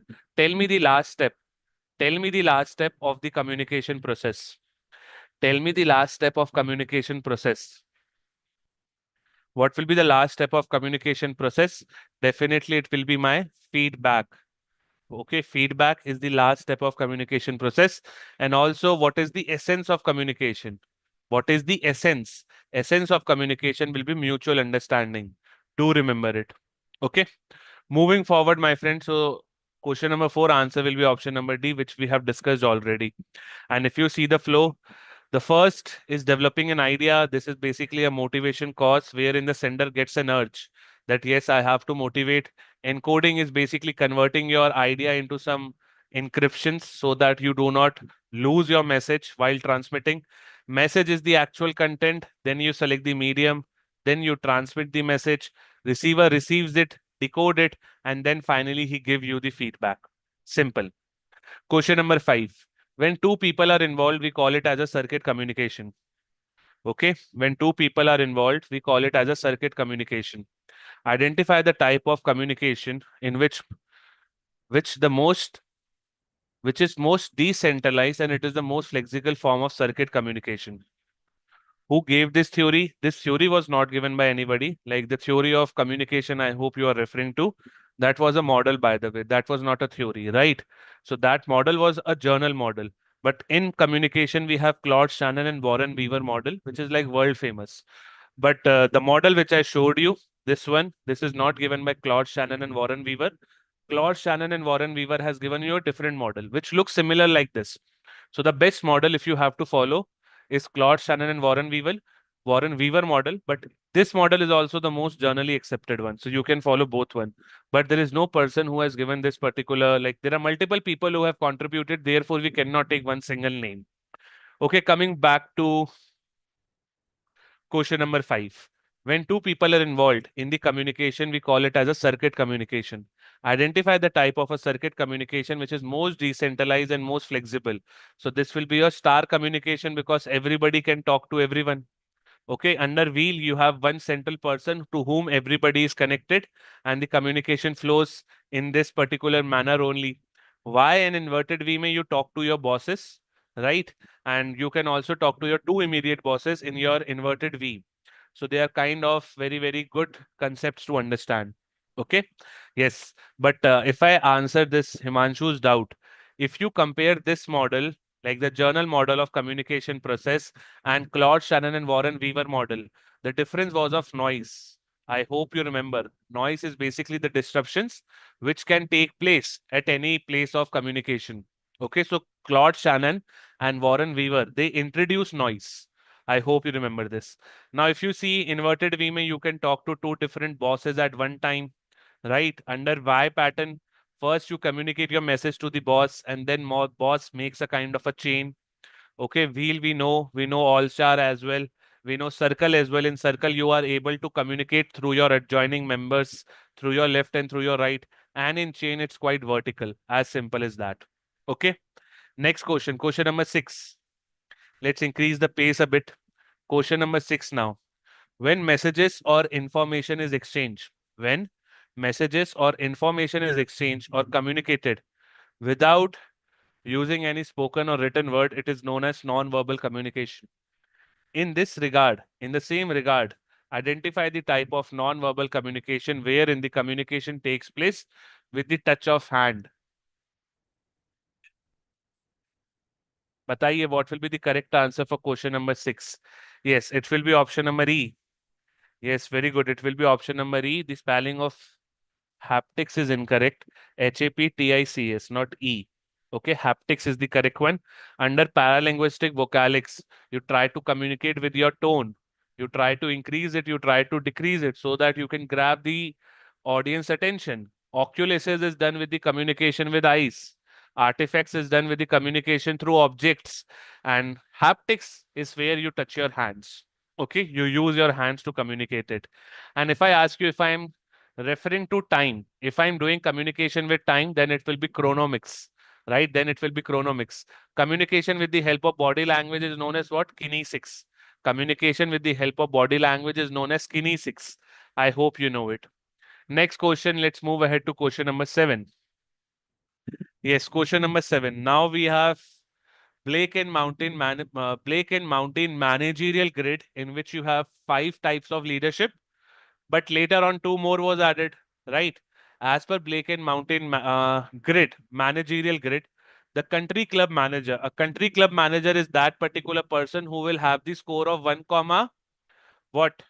He will have the score of 1 comma 9 or 9 comma 1. First, you tell me this. A country club manager is that particular manager who will have the score of 1 comma 9 or 9 comma 1. A country club manager in the Blake and Mountain grid has the score of what? 1 comma 9 or 9 comma 1. X stands for task, right? X on the graph stands for task, and Y stands for people, right? I hope you know. Once you plot anything on the graph, first you take the X coordinate and then the Y. Yes, therefore the correct answer will be, first, if you see, 1 is for task and 9 is for people. And this is what the feature of a country club manager is. Therefore, your score will be 1 comma 9. For 9 comma 1, it will be task oriented. He will be like theory X kind of person. You also have 1 comma 1. 1 comma 1 is basically for those people who are Worst in both the fields. They are not able to manage team also. They are not able to manage task also. Then you have 5 comma 5. 5 comma 5 is for those people who are in middle of the road. And then you have 9 comma 9 who are like the best managers. Now country club may, if you see high concern towards the people, high concern towards the task, high concern for both and task and people, low concern in both task and people. The correct answer will be option number A, because you have very high concern for people and not for task. High concern towards, no, answer will be option number B over here, right? High concern towards people hoga. High concern towards people hoga, not towards the task. This is what I told you, right? With the score of 1 comma 9, you focus on people. Okay. Somebody just wrote A, so it came in my mind also. The answer will be B. The answer will be B. If you see, for a task person, then the answer will be A. For a team person, the answer then will be option number C. Low concern in both task and people, then it's improvised management. Improvised management means what? Evade and elude. Right? So answer over here will be 100% will be option number B. So those who have given answer as A, you are all got me confused as well. Cool. So it will be country club. Country club is like I have to make relationships. So I will focus on the people. Task is not important. Yes. Now let's move to eighth one. Now let's move to eighth one. Mr. Shambi is a screwed employee. He always tried to put his or her work on other. He is not where is my mouse? Yes. He is not willing to put any effort to learn the tasks that are supposed to be done by him. He is also very weak in learning ability, have scoring only 45 marks in the training given by the company. What should be the leadership style to tackle Mr. Shambi's, not Mr. Shambho's, situational leadership as per situational leadership theory? Situational leadership theory basically tells you that you should switch your leadership as per the given situation. You cannot just follow one particular, I would say, kind of leadership for all the situations. So if situation changes, then your leadership style should also change. Now, if you see Mr. Shambi is a very screwed employee, he always tries to put his work on the others. He also is not willing to put any efforts to learn any new task. At the same time, he is also very weak in learning. So for such kind of employees, it's very good to use telling style of leadership. Telling is kind of autocratic because my employee is as kind of donkey only. My employee in this case is Mr. Sambi. He is very, very bad in nature. He is not learning new things. He is not giving the marks. He is not having great marks in the training also. So for this particular person, how can I use participative? How can I use participative when he does not have any kind of, I would say what? Any kind of, I would say, acumen to take part in the decision making process. He is not intelligent, right? So if he or she is not intelligent, then definitely I will not take him in the participative decision making process. Delegating, can I delegate the work to him? No. Transformational, now I can use transformational to change the life of Mr. Sambi. I can change it. But first, he has to show, he has to say, right, that yes, I want to change my life. So I cannot use transformational over here as well because Mr. Shambi is a very screwed employee. He will not even listen to you. So in that case, telling will be the great style to use. Therefore, the answer will be option number A. So those who have given D, A, D, C, A, those who are just giving A, B, C, D, E, wake up. Chalo, question number 9 now. This is also a good question to answer. Burger King is one of the truly iconic brand. Burger King did not become the fast food behemoth. It is true without a defined form of leadership driving it forward. At the core of its operating strategy, the Burger King focuses on what? Burger King focuses on the industry leader while continuously developing the global presence through facilitating program, through franchising program. Okay. Through efficiency, calculatability, and standardized predictability, overall control, Burger King has created consolidated of its own standardized products process that pre-minutes down to the each restaurant location, a mantra that surely will be continued. So what will be the correct answer? Nilesh is going with A. What about others? What about others? You have to read this paragraph. Although this is phase 2 level, but I think you should practice certain tough questions in your phase 1 also because nobody knows, right, that what will come in phase 1. चलिए बताइए what will be the answer of this? Servant leader, like sometimes eliminate the options. It cannot be all of the above because if you are using all the leadership styles, then how the hell you will mark your answer? And you have to search for features also, right? So feature of Servant is not present. In servant leadership style, a leader is a servant who listens to his employee. So nothing is mentioned over here, right? Regarding servant. So eliminate B, eliminate E also. Now look for C and D and A. Paternalistic leadership. In paternalistic, you have a dominant authority, and that particular dominant authority takes care of the entire company as a kind of a family. Do family kind of care feeling, kind of family kind of values mentioned over here? No. So eliminate C also. Delegate. In delegate, you delegate the work. You delegate the work to your team members. You shift the work to your team members. But is there any shifting happening? No. So eliminate D also. So you are left with A only. So your answer will be A. And if you see standardized process, good efficiency, standardized predictability, overall control is there in bureaucratic only. In bureaucratic leadership, you follow the rules which are set by your boss. So in Burger King also, even a franchise in Mumbai will follow the orders of, let's say, the boss who is sitting in America. So in bureaucratic, I would say what? In bureaucratic organization, there is no scope of any innovation also. Therefore, the correct answer will be option number A. Now let's move forward to question number 10. Yes, very good. Standard procedures is the keyword. Very good. Which level of management will include the following functions? Design and implement an effective group and intergroup work and information system, defining and monitoring group level performance indicators, diagnose and resolve problems with and among work groups, design and implement reward system that supports cooperative behavior. They may also make decisions and share the ideas with top management. Okay, so this is a good question to answer. I will be waiting for the answers over here.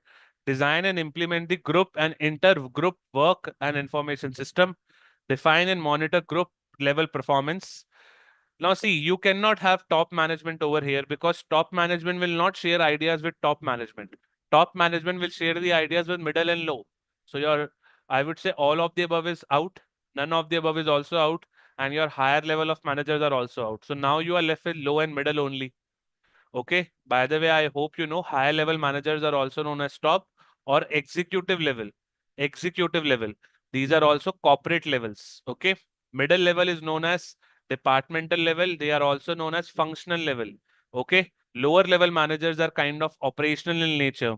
Okay. They are the one who are working on the assembly line. Now, if you see a lower level manager will not monitor a group level performance. A lower level manager will not resolve the problems among work groups. This is the role of departmental manager. Therefore, the answer will be option number B. The answer will be option number B. Okay, good to all those who have given B. Next one, 11. This is a kind of an easy question to answer. The selection is the process of picking the right candidate with prerequisites, qualification, and capabilities to fulfill jobs in the organization. Selection is a negative process. Do remember, staffing, organizing, staffing, directing, and control. In staffing, you have two ways to recruit your staff, right? In staffing, what you do to put right person on right place, but to have a right person, either you do staffing or either you do what? Selecting of people. So in staffing, you have two ways to do your staffing. You have your recruitment and selection. To do your staffing, you have two ways. Recruitment is positive, selection is negative. Currently, you all are in the recruitment phase. But once you clear phase one, you will move into the selection phase. So the answer will be over here as option number B. Neutral, positive, negative does not make any sense. Selection is always negative because you remove the people who does not clear the paper. Next in the list is your question number 12. Sida, try to answer the question quickly now. Directing is also known as activating something. It is which of the following is not a component of directing? Remember, directing is the fourth function of management, which has four different sub components. But directing is the life spark of the organization. This is the heartbeat of the organization. This is the executive function of management. Why? Because from this particular point of time in your company, the real work will start. So it's like the heartbeat of management. And what are the four components of directing? You start with motivation, communication, leadership, and supervision. So your answer will be ethics over here. Ethics is not the part of directing, right? I hope all of you are getting it right.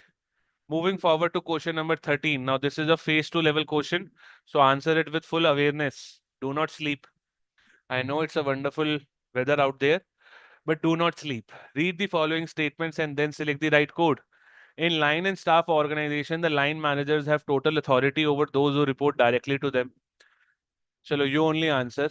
By the way, I will also reveal my answer. In line and staff, the staff executives are the doers, while the specialists are thinkers. Okay. In line and staff have primarily the advising authority. See, definitely statement number B is incorrect because staff executives are not the doers. Staff executives are basically your thinkers. In line and staff, something this kind of function is formed. So this is your line. This is your line. And this horizontal is your staff people. So the people who are appointed on the staff are kind of advisory in nature. But the real work is done by this people who are working on the middle line. So I think option A and C are correct because line managers have the total authority to whom to whom report directly to them, because it's like total hierarchy. Over here you will have the top boss. Over here the second boss will come, right? In line and staff, the staff have primarily advising authority. Yes. So answer according to me should be A and C is correct, which is option number A, which is option number A. And yes, I am correct. So those who have given answer as A, 12. This is 13th, right? And always have a habit. Like whenever you are answering 13th E, 14th A, try to add the question number as a prefix so that things can become easy. So answer will be option number A over here. Question number 14. Got confused in the question. So thank me because right now the confusion is okay. But in the exam, the confusion is not okay. But is your doubt clear? If you have any doubt, Himanshu, then please ask. And I want all of you to attend Finance and Companies Act question also, because you will see first time I'm teaching you Companies Act. Yeah, I'm excited. Yesterday I taught you thoda bahut commerce and accounts. Chaliye, question number 14.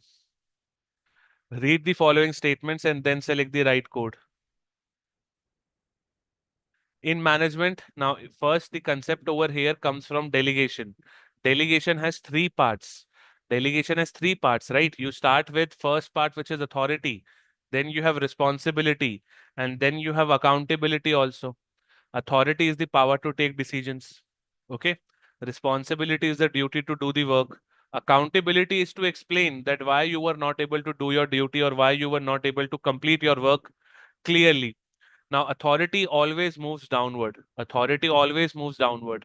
But your responsibility and accountability always moves upward because you are responsible to your boss. You are accountable to your boss, but your boss will give you the authority. So the direction downward for authority, vice versa for your accountability and responsibility. Accountability flows upward. Yes, statement A is correct. Responsibilities flows downward. This is incorrect because it flows upward. Management authority flows downward. Yes, authority flows downward. So A and C are correct. Therefore, the answer will be option number E. 14th, again A. Those who are saying E, very good. Moving forward to the next question, question number 15.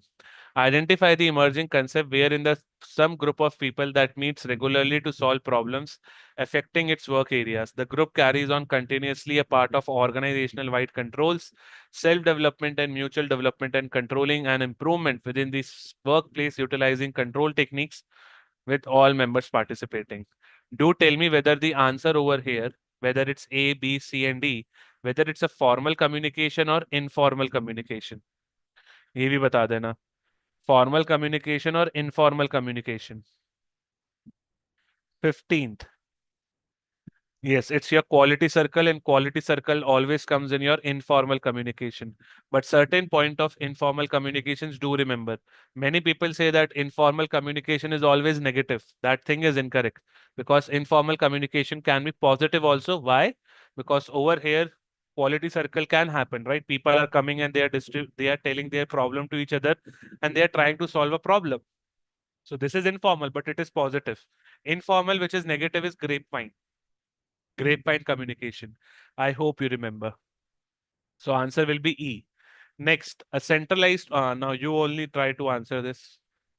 This is a difference between centralization and decentralization. This is difference between centralization and decentralization.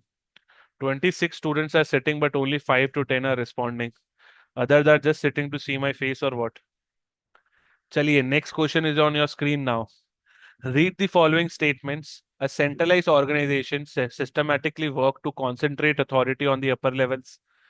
In a decentralization concern, authority is retained by a lower level management for taking major decisions. A decentralization is a systematic delegation of authority at all the levels of management and in all the organizations. A centralized organization systematically works to concentrate authority at the upper level. This is correct because in centralized organization, authority is at the top level only. In decentralization, authority is retained by lower level. No, no, no, no, no. Authority is retained by all the levels, top, middle, and low. Okay, so statement number B is incorrect. Okay, and decentralized is a systematic delegation of authority at all the levels. See, all the levels, right? Then this statement is correct. So only 1 and 3 are correct. So your answer will be D over here. Good. All those who are saying D. Next, question number 17. In India, income tax has sent a message to the taxpayer with a reminder that most of the people pay on time to avoid penalties. This type of message is basically talking about what? This type of message is basically talking about this type of message is basically talking about nudging, which was a very, very popular theory when it comes to, I would say, what? Richard Thaler and Carr are sustained. Yes, the answer will be nudging. Can you tell me, as per nudging, does nudging works on humans or does it works on icons? Does nudging works on humans and does nudging also works on icons? ECONS. Does nudging works on humans and or icons? Nudging कहाँ पे काम आएगी? Yes, nudging happens on humans because icons are imaginary people. So humans पे ही काम आएगी, right? As simple as that. Now let's move forward to question number 18. 18 now. चलो. बहुत बड़ा क्वेश्चन है ये आप पढ़ो. I will read it silently.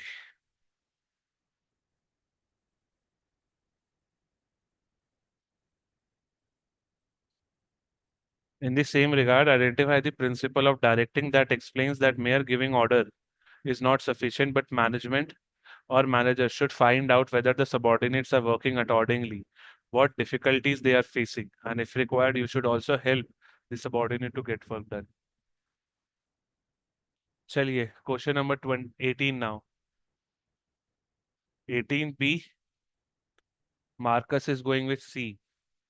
See, Marcus, it will not be B. It will not be C because in leadership, you try to take people towards one particular goal. Okay, so you try to change the behavior of people. Okay, so it will never be option number C because in directing, yes, leadership is a part of it. I'm not ignoring that particular fact. But the key word of leadership that I am taking a group of people towards the organizational goal, that part is absent over here.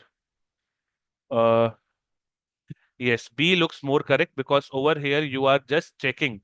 Managers should find out whether the subordinates are working accordingly, what difficulties they are facing. Like C, principle of informal organization does not make any sense. Principle of comprehension, again, it basically means to teamwork, to make sure that you follow Esprit de Corps, Henry Fayol's contribution, right? Leadership is not followed over here. Unity of command is also not followed. Unity of command basically means what? One person under one boss. So one person should receive orders from one particular person only, which is not followed over here. Therefore, B looks more apt over here. The answer will be option number B itself. What if principles of ensuring would make them make a cut then? What if I write principle of ensuring? I am not able to get this out. Sorry. If possible, try to reframe it. Question number 19 now. Ram, Sham, David are working in an organization. Ram is the one who has taken the responsibility of attending all the industrial meetings for the ceremonial presence. Ram is also involved in activities such as greeting visitors, attending social functions, involving employees, making speeches, and serving on committees. What will be the right answer for 19? This is also a good question to answer. The roles of Henry Mitzberg are definitely important, and surely there will be one question on it. So do it.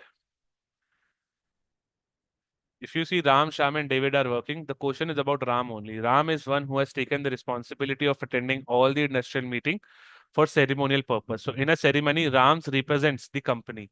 So Ram is basically the face of company. Ram is also involved in activities such as greeting visitors, attending social functions, involving employees and making speeches, serving on committees also. So definitely it will be a figurehead role. Figurehead basically means that you become the face of the company. Again, leader role will be there once you are pulling a group of people towards one particular goal. Spokesperson is where you are sharing the information of the company with the outside world, right? And entrepreneur is that particular role. Entrepreneur is that particular role wherein you try to take the risk and you try to start some new projects. So answer will be option number A. By the way, Henry Mitzbach has given 10 roles of manager, which are categorized in three categories.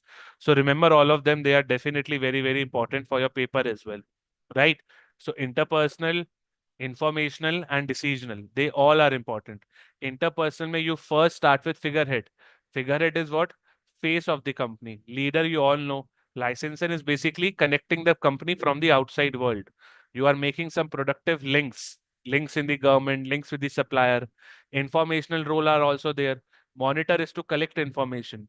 Disseminator and spokesperson are two kind of same roles.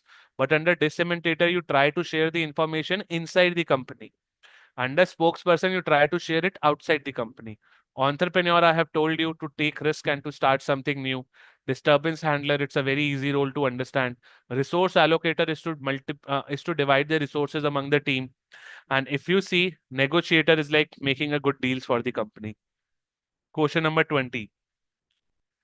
Question number 20. Question number 20. Try to answer it correctly now. In the human resource management, identify the technique wherein there is an increase in the number of tasks associated with a certain job. Job enlargement, job enrichment, redesigning, or restructuring. The answer will be option number A only, right? Job enlargement.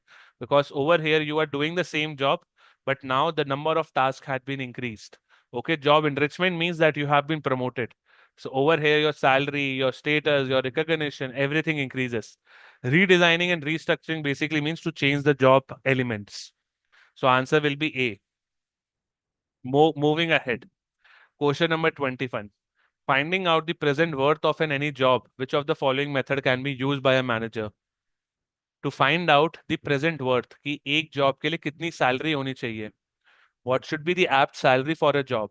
So this concept is given to you by job evaluation. All the other things were just given to confuse you. These are not even a concept. Job evaluation basically means what? That how will I put the tag of salary for this particular job? For example, PFRDA Grade A has a tag of 18 lakhs per annum or 20 lakhs per annum, right? So how this 20 lakhs came? Through job evaluation only. So answer will be option number C. Good. 22, PFRD Grade A Phase 2 2022. Try to answer this question. I will wait for all of you. Try to answer this question. I will wait for all of you. Question number 22, my friends. Which of the following principle of HRM explains that employees should be given enough freedom in their respective domains of working or expertise? A good question to answer. PFRD Grade A Phase 2. So we are practicing the tough level so that phase 1 becomes easy, isn't it? So that phase 1 will become easy. Uh, yes, principle of autonomy, principle of potential maximization. For which of the following principle of HRM explains that employees should be given enough freedom. Employees should be given enough freedom in their respective domains of working. Enough freedom. Freedom is always about autonomy. So answer will be option number C. Good. Question. And if you want to explain me other principles, principle of potential maximization is what? That I will make sure that you move from level 1 to level 5 of Maslow, right? Development of organizational wide capacity means that I will make you versatile through job rotation. You can work in purchase, you can work in sales. Likewise, autonomy means to give freedom. Principle of delegation is like I will give you the work which suits you. If you are working as a middle level, then I will give you the work of middle level. I will not give you the work of low level manager. Okay. Right. Moving forward to the next question, question number 23. Question number 23. In the field of management, induction is the process of introducing a new employee to the organization and the organization to the employees by providing relevant information. Induction. This is also a very popular question in management. Induction is also known as orientation, right? This happens on the first day of the employee. In EduTap, we have like 3 hour meeting wherein induction is given regarding the policies of the company, regarding the leave policy, regarding the student policy and all that stuff. So answer will be option number A. Good. Acclimatizing is not the correct answer. Acclimatizing is used in the terms of weather, right? That if you go to Leh Ladakh or if you go to Kashmir, then you have to first acclimatize yourself because there you have low oxygen. Introduction inducing and not making any sense. Question number 24. A good question. Chalo, let's see who answers question number 24 correctly. Question number 24 now. Question number 24. Question number 24.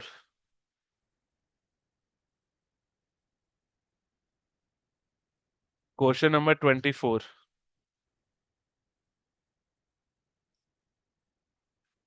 Identify the method of training where the technical staff especially those who deal with the tools and machinery, are given job education training and the workplace other than the main production plant. This is also known as near the job training. Amisha is going with D. Nilesh is going with B. Mayank is going with D. Music Canon. Nice name. D. What about others? Purvi is going with D. Nilesh now has changed to D. Srishma has joined to D. Yes, it's vestibule training. See, work training is like you are giving the training of a work, but it has not to be necessary. It is not necessary that I will give you training at work only. I can give you work training in classroom also. Sensitivity training is basically dealing with the emotions, like how sensitive you are towards different things. Okay, for example, an employee who is operating a crane, he should be sensible. He should be having good emotions to handle that machine. Management game is like you are creating certain games in the workshop or you are making sure that the team bounding happens. Vestibule training is the correct answer because over here you try to train your employee near to the job, but it's not on the job. Near to the job basically means something like replica. Okay, so answer will be D. Yes, let's move ahead to question number 25. Simulation. Yes, simulation mein there is a kind of a machine on which you try to work. Now, that machine can be near to work also, or it can be away from the work also.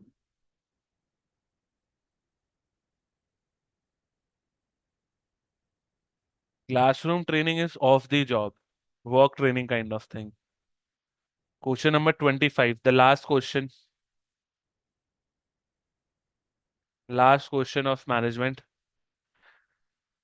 In an organization, if employee has changed the job within an organization where the new job is substantially equal or old in the terms of pay, then this is known as transfer. So answer will be option number C.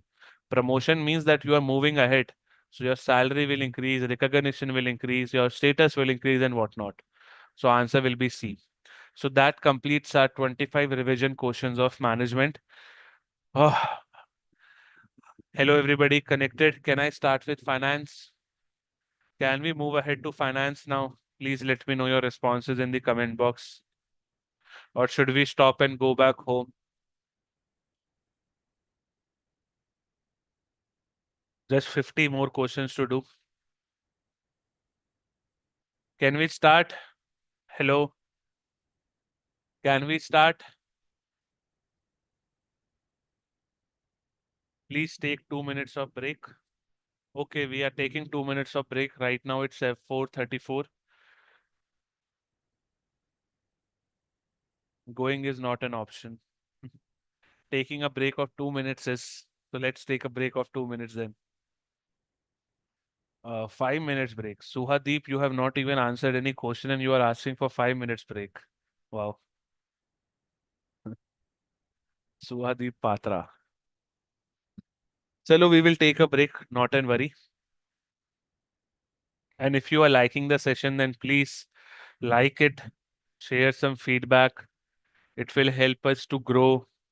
It will help EduTap to make sure that we are kind of, I would say, what, more connected to the students. So I will start by 4:36. So waiting for one more minute. Or let's start by 4:37. Okay. So from 4:37 to 5:30, we will do finance. And from 5:30, Companies Act won't take that much time because Companies Act is like totally factual, right? Companies Act is like if you know it, then you know it. If you don't know, then skip it. Simple. Thank you, Imanshu. So waiting for one more minute. It's 4:36. We'll start by 4:37. Okay. And I hope this form of taking marathon is more suitable, wherein you can see the entire question at once. Finance के बाद आपके पास companies act है आज. कल current affairs की marathon है. Finance will be static based, not current based. 2, 3 questions are current, not more. Chalo, starting in just 10 more seconds. 10, 9, 8, 7, 6, 5, 4, 3, 2, 1. Let's start question number 1. So first we are doing some static chapter with bonds. Try to answer this question. A bond is a type of a debt instrument. Generally, when bond prices go up, yield goes down and vice versa. But when bond prices go down, what movement will be seen in interest rate?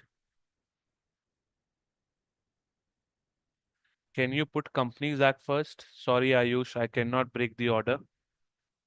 Very sorry, Ayush. Or if you want to go right now, you can go. You can join by 5:15. Okay, 5:15 will be very, very good. Okay, so come back by 5:15 if you don't want to attend finance. In a bond is a kind of a debt instrument. Bond has a what kind of relationship with interest? Negative, right? And this is your market interest rate.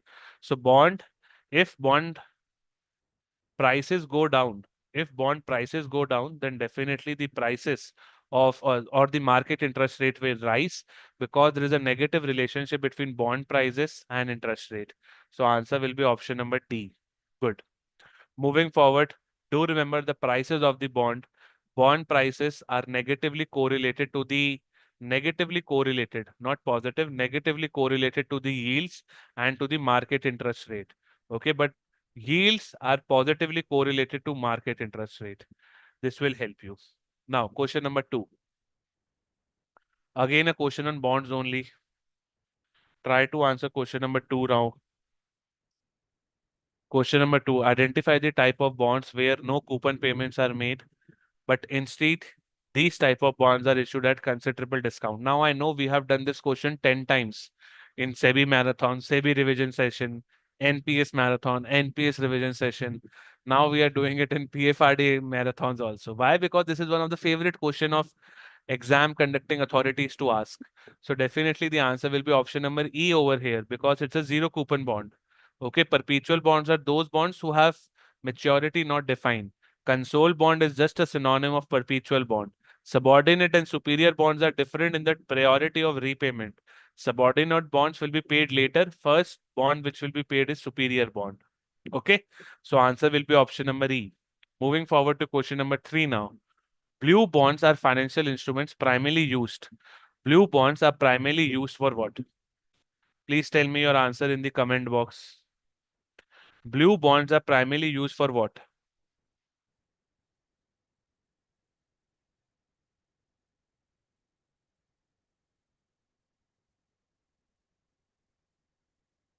Please answer question number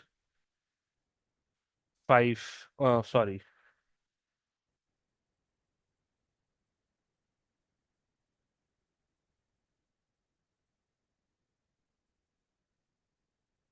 Chaliye. So blue bonds are basically used for your, I would say, water management and marine sector. So answer will be option number B. Okay, so answer will be option number B. Cool. I got the answers in the comment box. And there is something like orange bonds also. Orange bonds are basically for gender equality. You have yellow bonds also for your, I would say, solar energy, right? And then you have your green bonds also for greener activities.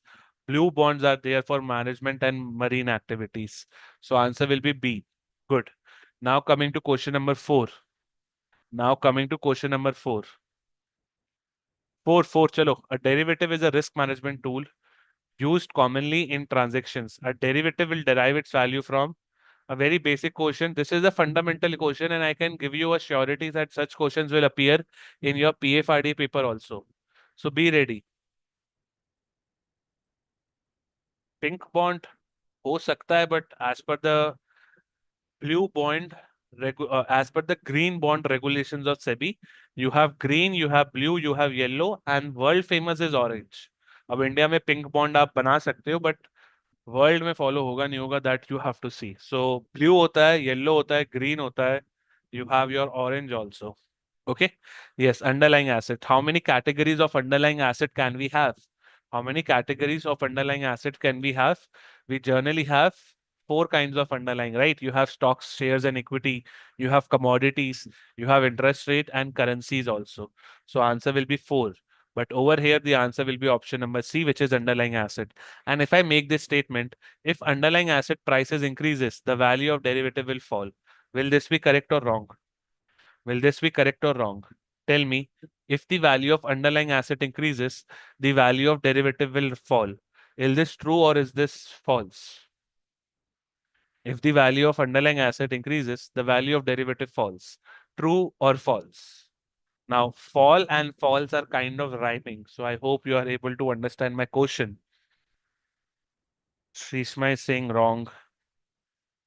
By the way, what is the name of the student who has the handle name of Har Har Mahadev? What is your correct name? Yes, the statement is false because if underlying asset increases, the value of derivative will also increase. So answer will be false for this. Moving forward to the next one, question number 5. There is a risk in the over-the-counter derivatives because the party which is in loss might disagree to honor the contract.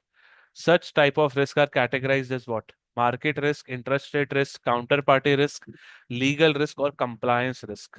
The answer up C, in such question, you should not take more than 10 seconds. Because if you save time over here, then only you can go and solve the numericals of costing and commerce and accounts. The answer will be counterparty risk. And if I ask you how many derivative contracts have counterparty risk, how many? How many derivatives have counterparty risk, then your answer should be forward and swaps because they are traded on OTC.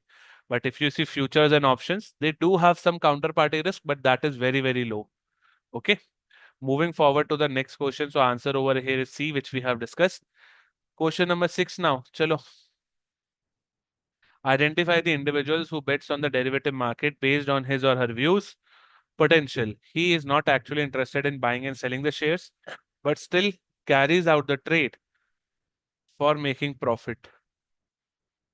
So you have hedgers. Hedgers are the people who try to play safe. They try to avoid risk so that they can play safe. Then you have arbitrators. Arbitrators are those people who will buy in one market and then they will sell in other market. Okay. Then you have speculators. Speculators are those people who are chasing risk. Profit makers are basically the term which we use for speculators or for arbitrators also. The correct answer will be what? He is not actually interested in buying and selling, but carries out the trade in anticipation of profits. The answer will be speculators. Now, see, identify the individual who bets on the derivative market based on the views on the potential. On the potential, he is not actually interested in buying and selling, but carries out a trade in anticipation of making profit. Now, why it is not hedger? Because you are trying to chase profits. In hedger, you try to play safe. Arbitrator ke liye you have to look for a key term that you are doing simultaneous buying and selling in two different markets. Either simultaneous buying and selling ka chalo, you can definitely say, but actually he is not interested in buying and selling, right? So answer should be speculators over here. Good. Moving forward to the next one, 7. Seventh one, as the prices increases, the profit of buyer increases. The loss of seller increases in the same portion. Now, this is with respect to futures and forward, because in futures and forwards, if the prices increases, then definitely it's profitable for buyer and losses for seller. Okay. Similarly, when prices decreases, the profit of seller increases and the loss for buyer increases. So vice versa. The profit or loss in futures contract is also known as what? The profit is basically, it is denoted with the help of a curve, which you call it as a payoff curve. Okay, can I make this particular statement, whether tell me true or false? Okay, tell me whether it is true or false. Yes, yes, Suhadeep, your answer is correct. Okay, let me make one statement. Tell me whether it is correct or not. A futures buyer and a futures seller will have unlimited profit and unlimited losses respectively. I hope my statement is clear. I again repeat it for your own convenience. A futures buyer and a futures seller will have unlimited profits and unlimited losses, respectively. Tell me whether there can be unlimited profits and unlimited profits and losses for buyers and sellers in futures. Himanshu is saying false. False.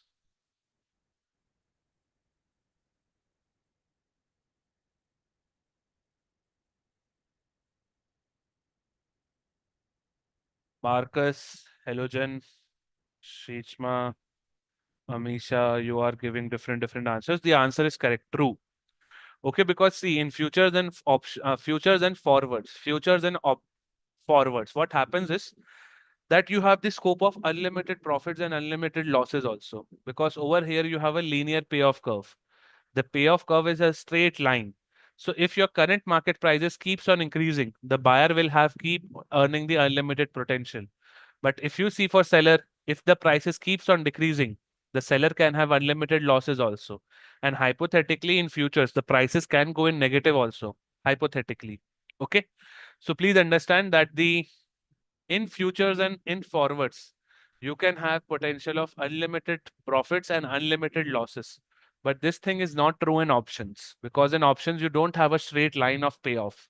There is a different kind of curve which you have to draw. Moving forward, the answer will be C, which we have discussed. Question number 8 now. Can't say anything about futures. Can't say anything about futures, so incorrect. Future, I hope you are referring to over here future as the upcoming time, but the future which I am referring to is the derivative wala future. Okay. Question number 8. Identify the agreement where the agreement takes place between two parties to exchange sequence of cash flow. Very easy. This will be your swaps, right? Because you are exchanging the series of cash flow. In options, you have the buying or right or the obligations. Okay. Futures and forwards is like selling the things on a predetermined date, but you sign the contract today. So answer will be option number A over here. Okay. Moving forward to 9-1. Yes, this is a good question. Try to answer it. This is a good question. Try to answer it. When one enters into the option contract, one has to pay only 16 or 20% as an upfront money to enter into the contract. This partial payment is known as what? Upfront money, partial money, less money, margin money, or payment in kind. Definitely the answer will be margin in kind, because margin is basically the first money which you have to pay to start your trade. Margin money can be of two types: initial margin and maintenance margin. Initial margin is the first money, or it is like the token which you have to give so that you can enter into the trade. It's like the initial amount.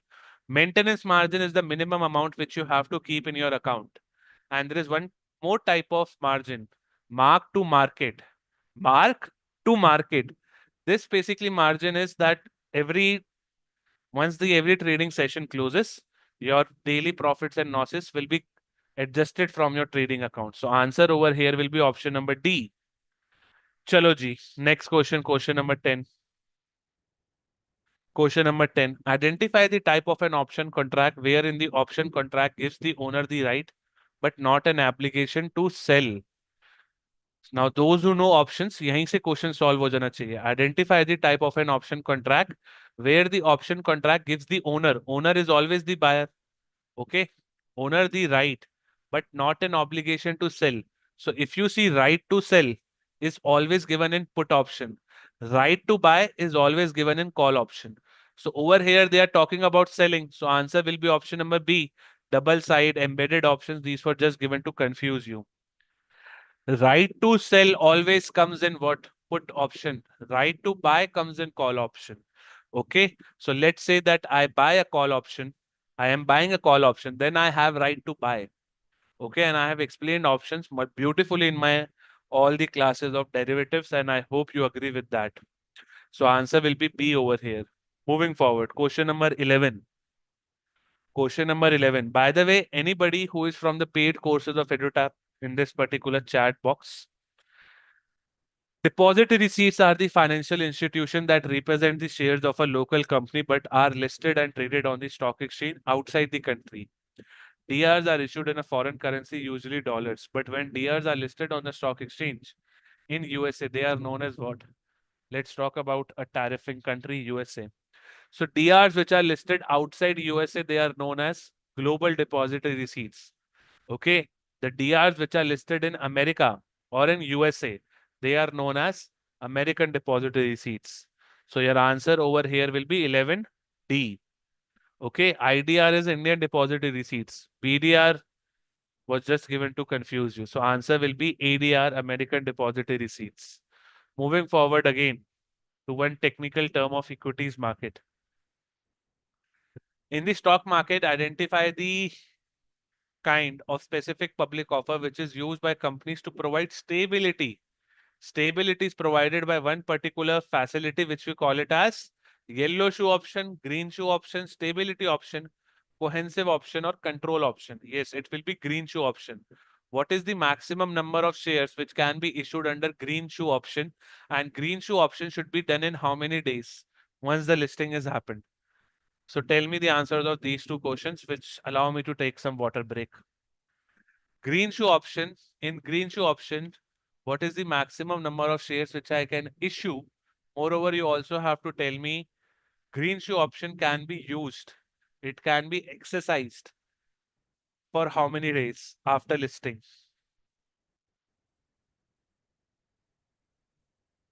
बताइए बताइए बताइए.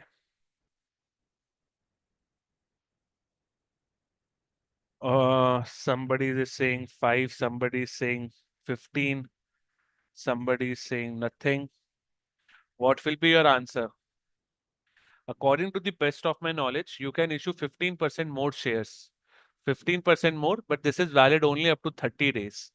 But you guys are having different answers. So check kar lena, but this is as per the best of my knowledge. 15% for 30 days. Okay.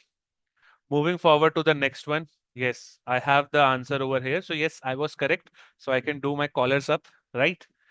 A company who has opted for green shoe option cannot do allocation above 15%. So this is max. Moreover, my friend, the period will only be activated for 30 days. So I was correct. So I win. +1 for me. Chalo. Question number 13. Okay. SEBI introduced the concept of anchor investor to enhance issuer ability to sell and issue, generate more confidence. Anchor investors can issue up to what percent of QIB? QIB is what? Qualified institutional buyers. So if you see for an IPO, 50% is given to QIB. 50% is for QIB. From this 50%, 60% is given to anchor investors. So QIB का 50% में से QIB का total allocation is 50%. उस allocation का 60% is given to anchor investors. Therefore, the answer will be option number C. 35% is reserved for retail investors, 15% for high net worth individuals, or you also have your non-institutional investors. Okay, so answer will be C. Answer will be C. Okay, and for minimum investment, also, yes, this is also important. What is the minimum investment by an anchor investor? Can I say that if I invest 5 crore in an IPO, will I be called as an anchor investor then? If I invest 5 crore in an IPO, Will I be called as an anchor investor? Tell me, अगर मैंने एक IPO में 10 करोड़ रुपए लगाए तो क्या मेरे को एंकर इन्वेस्टर का टैग मिलेगा? All of you, it's 10 crore, right? So if I invest 5 crore, then I will just be called as a QIB. But I need to invest 10 crore to have anchor investor kind of stuff. Okay. So answer will be option number C. Question number 14, debt market. Question number 14, debt market. A certificate of deposit. A certificate of deposit. आप सीधा question का answer करो, ये ब्ला ब्ला पढ़ने का time नहीं है अभी. Certificate of deposit should have a minimum amount of what? Certificate of deposit pucha, right? So over here, let me recall, 7 days is the minimum. 1 year is the maximum for the maturity. The minimum has to be rupees 5 lakhs and in the multiples thereof. Now I will ask you two questions. Can a bank issue? Can a bank issue loan against certificate of deposit? Can a bank issue a loan against certificate of deposit? And if an all India financial institution, if an all India financial institution like NABARD or SIDBI also, if they issue certificate of deposit, then what will be the maximum maturity? If banks issues the certificate of deposit, then 7 days is minimum and 1 year is maximum. Okay. 5 lakh is the correct answer, but that is very, very easy to answer. You try to answer these two questions which I have asked you. First question, you have to tell me what? Can a bank issue a loan against certificate of deposit? Second question is all India financial institution के case में what is the maximum maturity? Yes, very good, Nilesh and Marcus. For all India financial institution, it's 1 to 3 years. But for banks, it's 7 days to 1 year. And a bank cannot issue a loan against certificate of deposit. So Suhadeep, please make this thing very much clear in your mind that banks cannot issue a loan against certificate of deposit. So the answer will be option number D over here, which is 5 lakhs, which we have discussed. Chalo, now we are talking about T-bills, treasury bills. Now we are talking about treasury bills. Identify the incorrect statement from below. Identify the incorrect statement from below.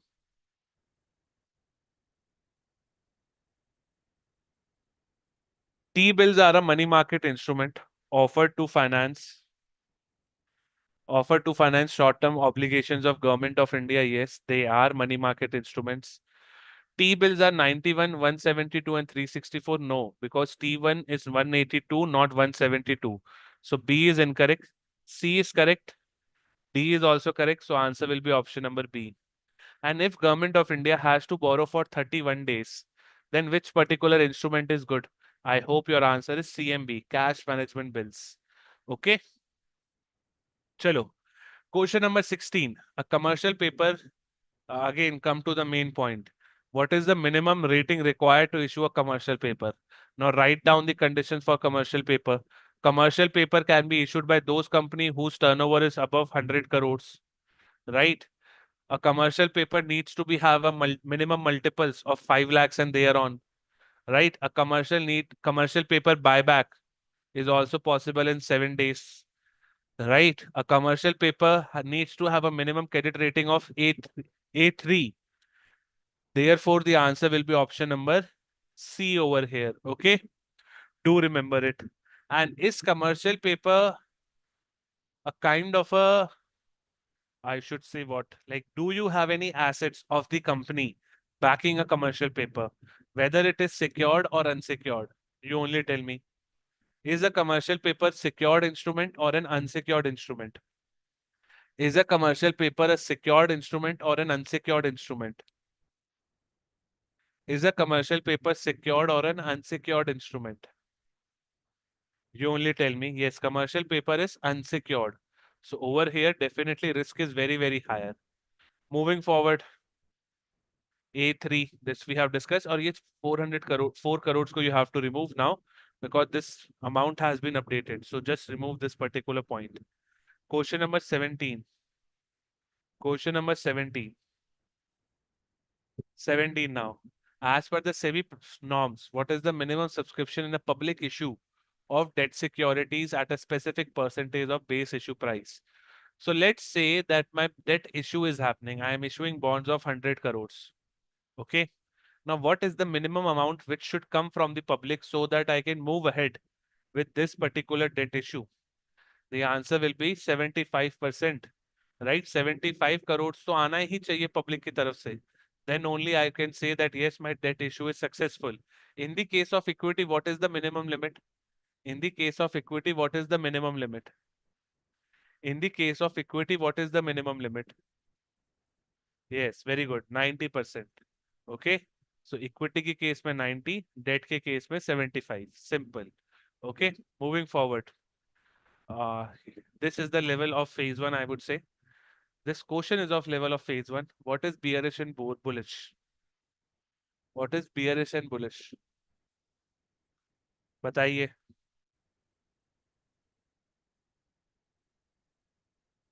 Bullish is basically kind of aggressive people who are kind of optimistic.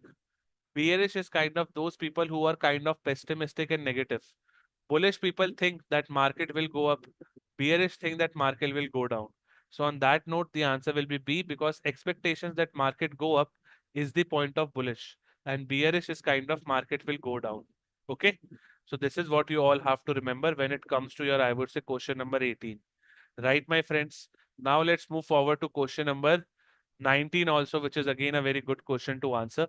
Now see, certain questions can be tough for you if you don't study the chapter of Basel norms. Now, why I always say that you should study a chapter of Basel norms because uh, that will help you to develop your understandings related to the very famous Basel norms. And they are definitely a part of SEBI syllabus, not directly, but indirectly. Okay. Chalo, let's answer question number 19. LCR was supposed to require a bank to hold sufficient high quality liquid assets to cover its net cash flow for. Now there are two liquidity ratios which have been announced under Basel norms 3. So you have LCR and NSFR. LCR looks for your liquidity of 30 days. NSFR look for your 1 year. NSFR is what? Net stable funding ratio. LCR is liquidity coverage ratio. So answer will be 30 over here. Okay. Don't go into too much, I would say, what formulas because that is quite complicated, at least for SEBI. But if you are doing RBI level preparation, then yes, you should be doing the formulas.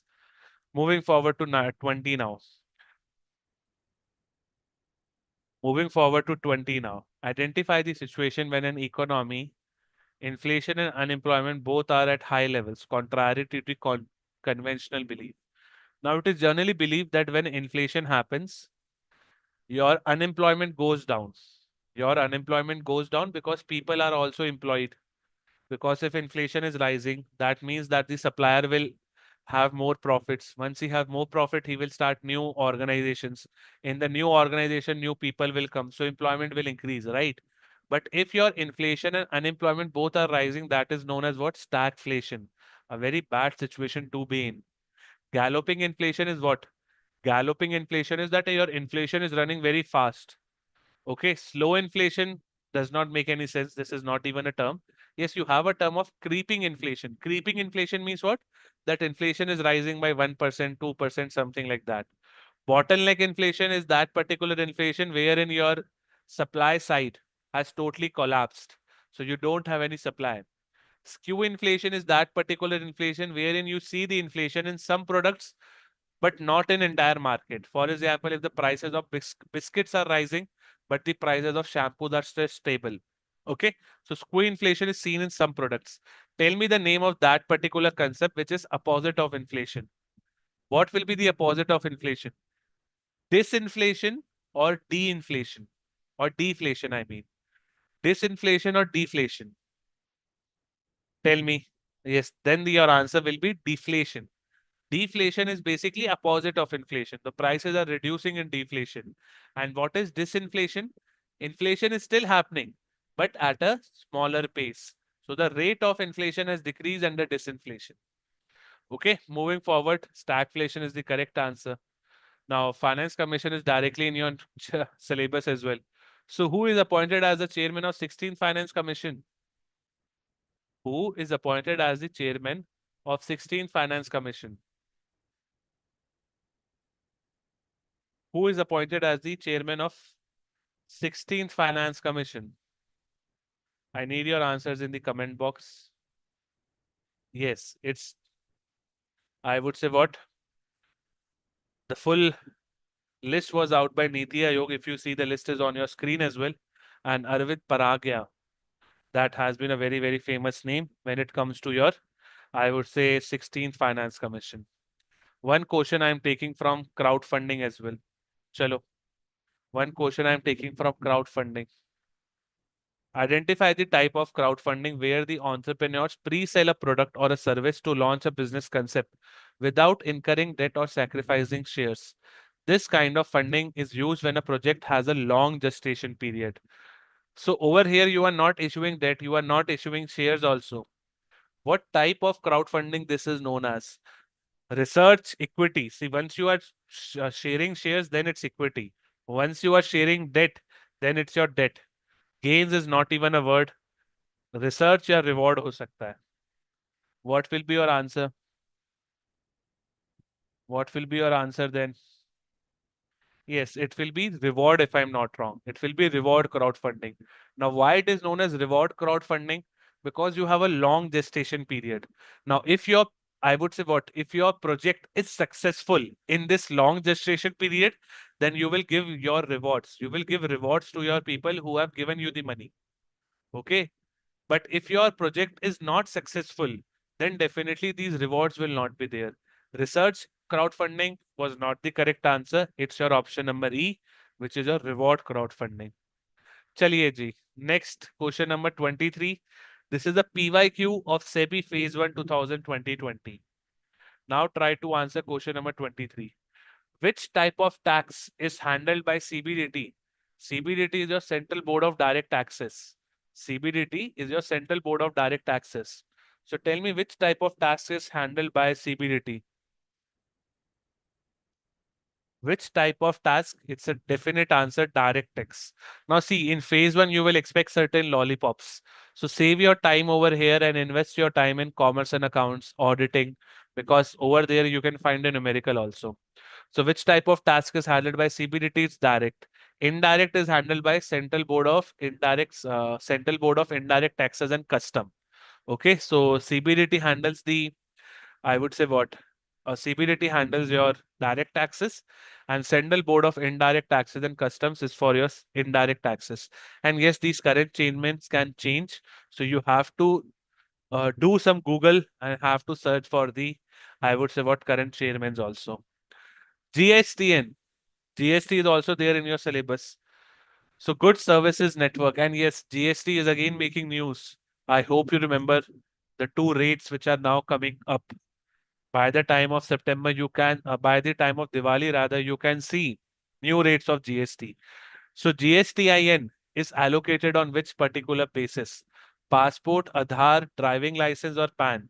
Now, this is also a SEBI PYQ. SEBI and PFRD are like twin brothers and sister. So if you solve SEBI PYQs, that will also help you in your PFRD PYQs. Yes, GSTIN is allocated based on the PAN. GSTIN number is there, right, for every business. So it's a 15-digit unique number, right? And that is allocated based on your PAN. And this is how it looks like. Okay, but you do not have to remember everything. Just remember it's a 15-digit number based on PAN. PAN is what? Your permanent account number, right? Moving forward to the last question of finance, then we will start Companies Act. Moving forward to the last question of finance, then we will start with Companies Act.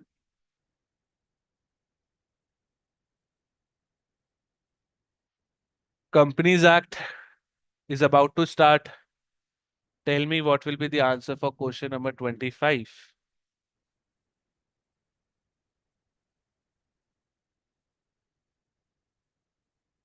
Question number 25. A, capital buffers. B, countercyclic, comfort, tough time buffer, outstanding buffer. See, simply C and D you can eliminate because these are just given to confuse you. Tough time buffer kya hota hai? Right? Identify the capital buffers which were introduced at Basel 3. So Basel 3 has introduced two types of buffer. Capital conservation buffers, wherein you try to maintain some extra capital. Then you have counter-cyclic capital buffer, CYB, okay, or CCYB. CCYB. Now, counter-cyclic capital buffers are what? That over here you will try to save your money in good times, because in good times there is no urgency, but you will try to invest that particular money in bad times. So this is the concept of your counter-cyclic buffer. So answer will be option number B. Okay. Yes, Companies Act is all right now. So now can I start with Companies Act? Oh, it's a very big session. My throat is about to give up. But is my speed good? Am I running too fast? Please let me know in the chat box. Is my speed good? Am I running too fast? Can we start Companies Act now? Hello.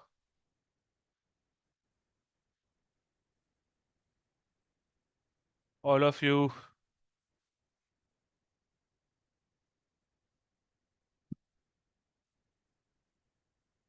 So let's start with Companies Act. Just 25 more questions to go. But again, in Companies Act, I don't have much things to explain, because something which is given in Act, I will tell you that this is given in Act, right? So this is where you will try to check that whether all of you, what you have done in Companies Act, are you able to recall or not? Okay. So let's start. A private company cannot issue shares through what? A private company. Now, this is logical. This is from your equity market again.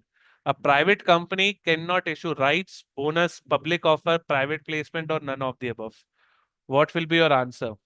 Now, this is very basic. I expect that you will not go wrong over here.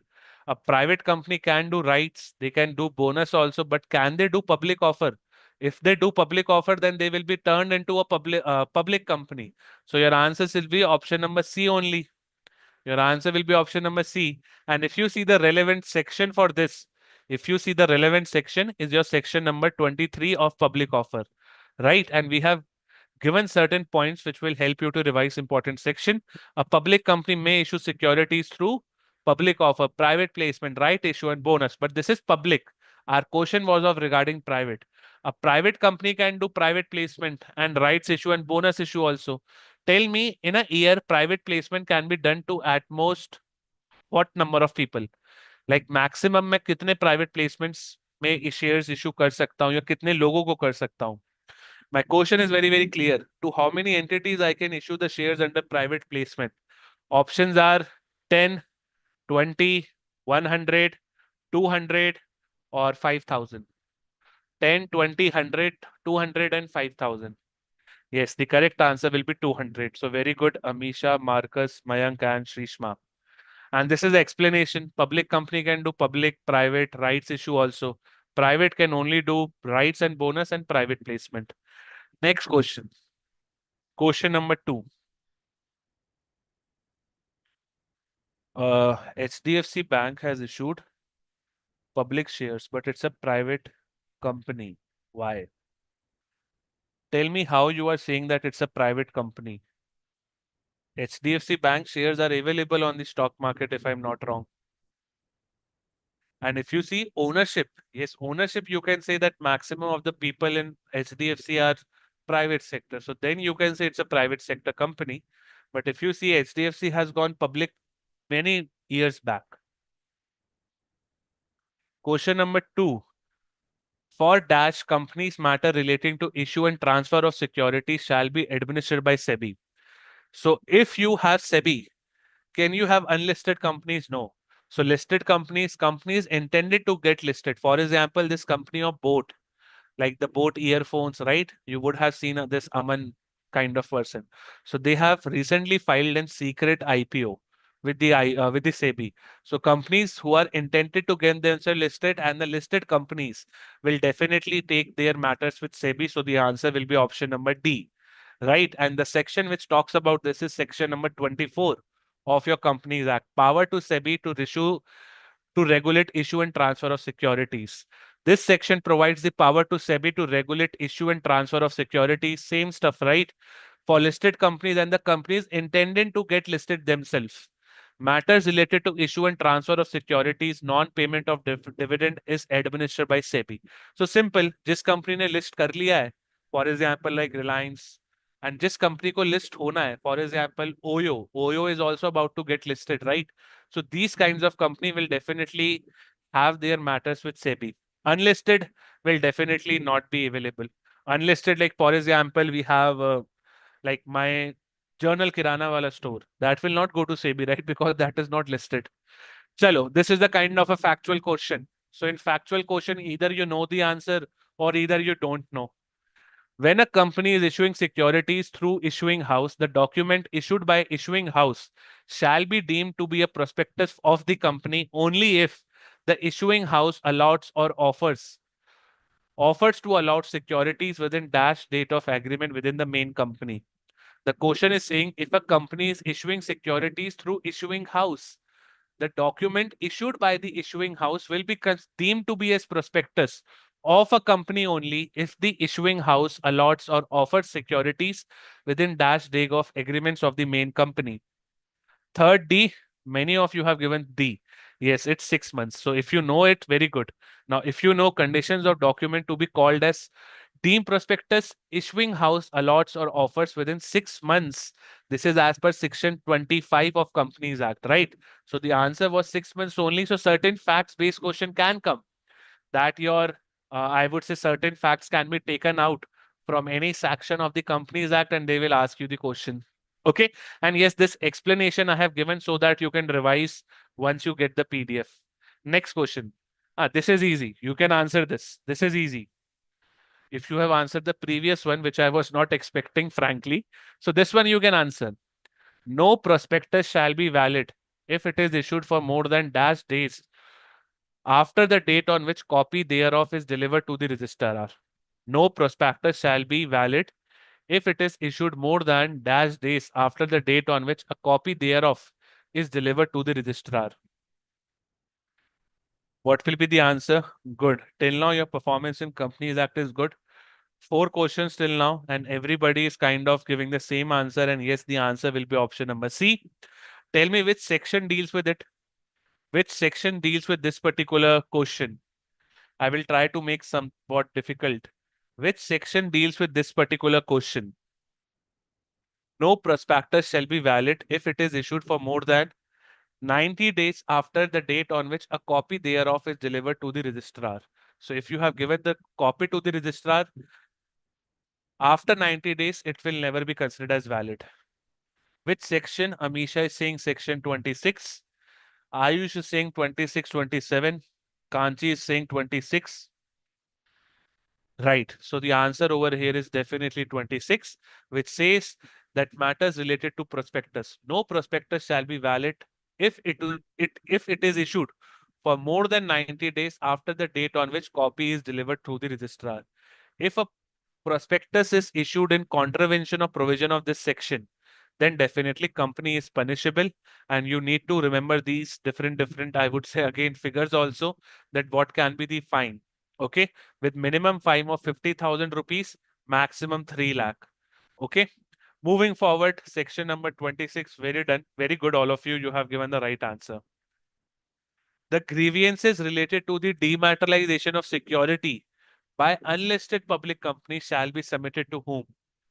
The grievances related to the dematerialization of securities by an unlisted public company. So wherein government has the control, but it has not been listed on the stock markets, shall be submitted to whom? ROC, Tribunal, SEBI, or IEPF? IE, Investor Education Protection Fund Authority. Yes, Nilesh is going with D. Kanchi is going with D. Umang again is going with D. Uh, a student is going with A. Yes, the correct answer will be option number D itself because the company is unlisted right now. Okay, so if you see the section which talks about it is section 29. Every company making a public offer and promoters of the public company making a public offer shall issue the securities in a demat form.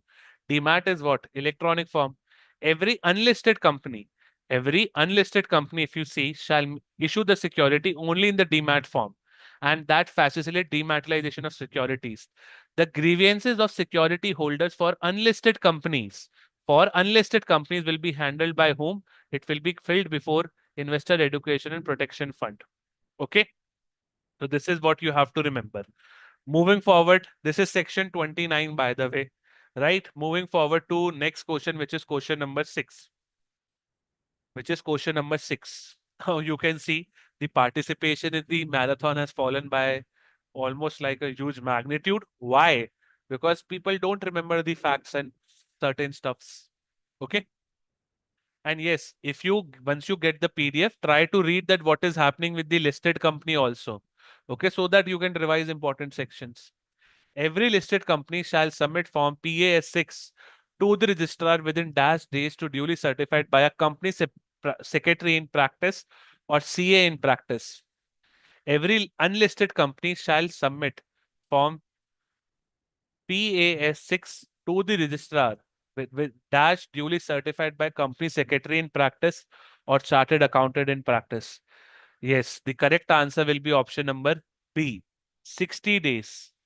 Some of you are saying C. The correct answer will be 60 days. Now let's see the section which is associated, section 29.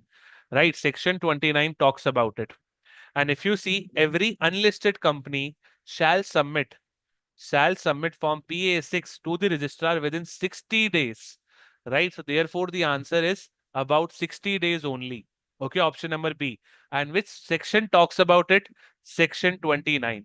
So you all have to definitely refer and revise this particular section, because if you see, in every unlisted company shall submit form PA6 to the registrar within 60 days. Okay, not 30 days.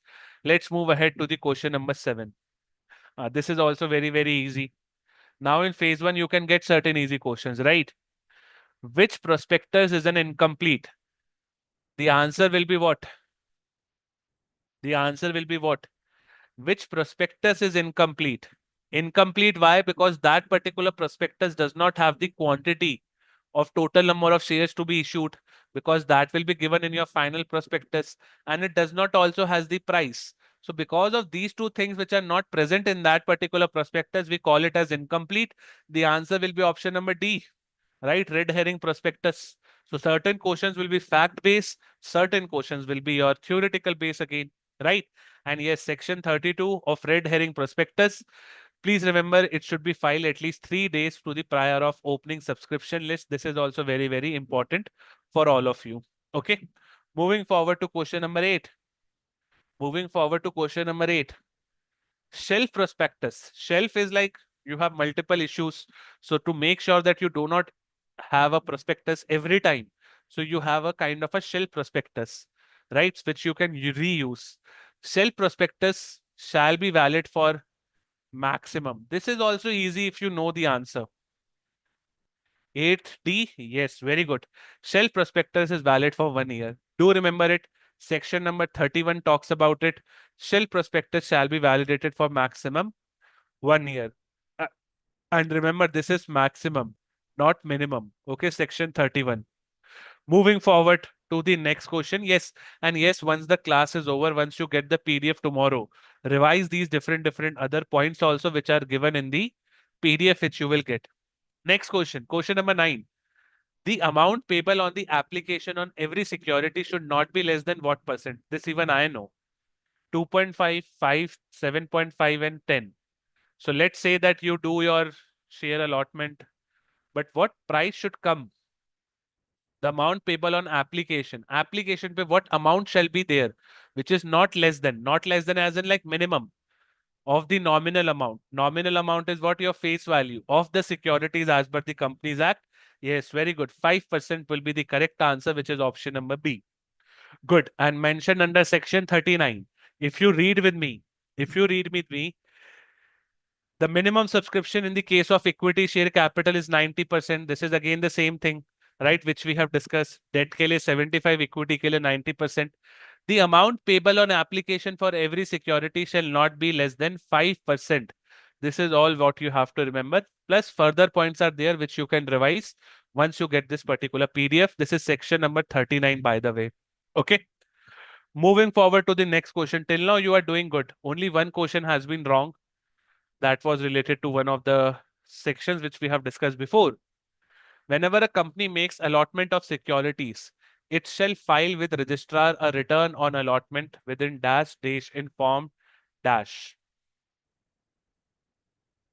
Sorry, whenever a company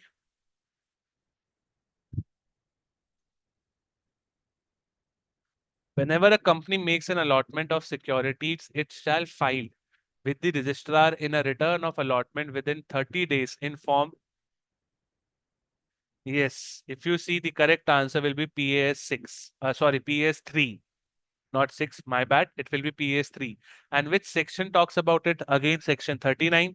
If you see, my friends, whenever a company makes allotment, it should file with the registrar with a return between 30 days in form PAS3. Now, if you see, I have asked you two questions from section 39 itself, because there are multiple numbers in this particular section, which is definitely an important section for all of you. A good question: maximum underwriting commission that can be paid by the company for the issue of debentures is what? Debentures के लिए maximum commission will be what?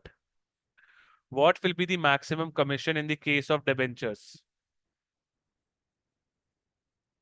A maximum underwriting commission that can be paid by the company for the issue of debentures. Please let me know your answers. 11th C. Sure. Yes, if you see, the correct answer will be option number C, because if you see, in the case of debentures, 2.5% of issue price, right? And in the case of shares, it's 5% of the issue price. So this is like the commission which you give and mentioned under section 40. Okay. Moving forward to this question number 12. Bhavishya Verma. Bhavishya, there is no minimum annual contribution as per NPS. Generally, pension is taken by Jaskar and Sir Bhavishya. So what you can do is, you can give your doubt on hello@edutab.co.in. Write your doubt and we will reply to it within next 24 hours. Okay, Bhavishya Verma. Next question. The minimum amount that has been not been subscribed and application money not received within a period of dash days from the date of issue has the receive amount shall be returned within 15 days from the closure. So application money is not received within a period of what? Days, so that you can start with a return. 12A? Yes, correct. Very good. This was also a tough question to answer. Definitely, if your application money has not been received till 30 days of the date of issue of prospectus, the receive amount shall be returned within the 15 days. Can you tell me which section? Again, section 39. So we have checked your knowledge on multiple times when it comes to section 39, right? So answer will be 30 days. And if you see, this is the question this is the fact which I was referring to. Moving forward to the question number 13. Question number 13. Yes, I think he's solving from beginning. Again, a question on section 39 because it has multiple points, right? So not an issue. Try to answer this question now. Voting power in respect to the shares with differential voting rights of the company shall not exceed dash of the total voting power, including voting power with respect to equity shares with differential voting rights issued at any point of time. 13. C. Voting power with respect to shares with differential voting rights of the company shall not exceed what percent of the total voting power, including voting power in respect of equity shares with differential rights issued at any point? Yes, the correct answer will be 74. So your 74% of the voting rights cap should be maintained, even if you are doing equity shares with DVR. And this is where we are changing the section from 39 to 43, right? So voting power with respect to shares with differential voting rights of the company shall not exceed 74% of the total voting power. Simple, right? And this is all the stack for all of you. This is all the data for all of you, which you can revise once you get the PDF. Question number 14, again with respect to DVR. To issue a share with DVR, a company should not be penalized under RBI Act of 1934, FEMA Act of 2000, or FEMA Act of 2000, right? During the last dash years. FEMA Act is 1999 or 2000? FEMA, Foreign Exchange Management Act. Foreign Exchange Regulation Act was in 1973. FEMA Act is in 1999, if I'm not wrong. The implementation was in 2000.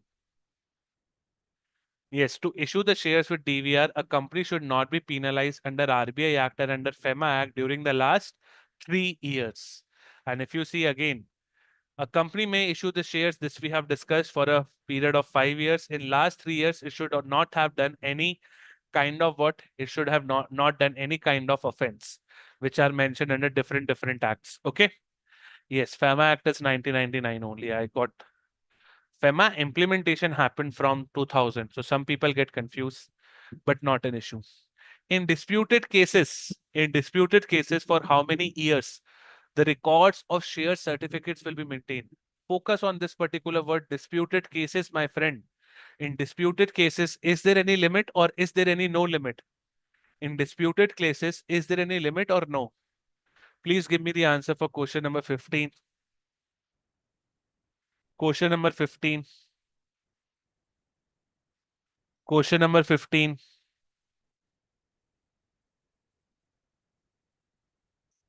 Yes, you need to maintain the records permanently. Therefore, the answer will be option number D. Very good. Mentioned in section 46.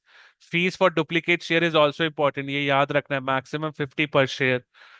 Books document related to the issue of shares shall be preserved for 30 years permanently in the case of disputed cases, and certificate surrender shall be immediately defaced by stamping cancelled in bold letters and destroyed in the 3 years. But if you have any disputed case, then it should be lifetime. This is what section 46 of the Companies Act says. Moving forward, these are the things which you can remember once you get the PDF. 16. Chalo, preference shareholder have the right to vote on all the resolution of the company if their dividend is not paid for the last dash years or more. Preference shareholder have the right to vote on all the resolution. वैसे अगर देखा जाए, if you see in journal, preference shareholders don't have the voting rights, but they will get the voting rights on all resolution if their dividend is not paid for the last how many years? Yes, it will be it will be 2 years. If you do not give them the dividend for last 2 years, they will be saying to you, sir, now give us the voting right. Which section says this, by the way? Which section says this, by the way? Which section is related to this? Please answer in the comment box. Which section says this? Please let me know your answers. Which section says this? Nobody? Section 47. Okay, section 47 will be the right answer. Moving forward, yes, question was easy, right? So I'm moving forward. This is the explanation again, which has been provided to you on all resolution of the companies when the dividend with respect to preference shares is not given for a period of 2 years, preference shareholders will have the right to vote. Okay. Moving forward to question number 17 now. A special resolution authori- authorizing the issue of sweat equity shares will be passed for making the allotment within a period of not more than dash from the passing of a special resolution.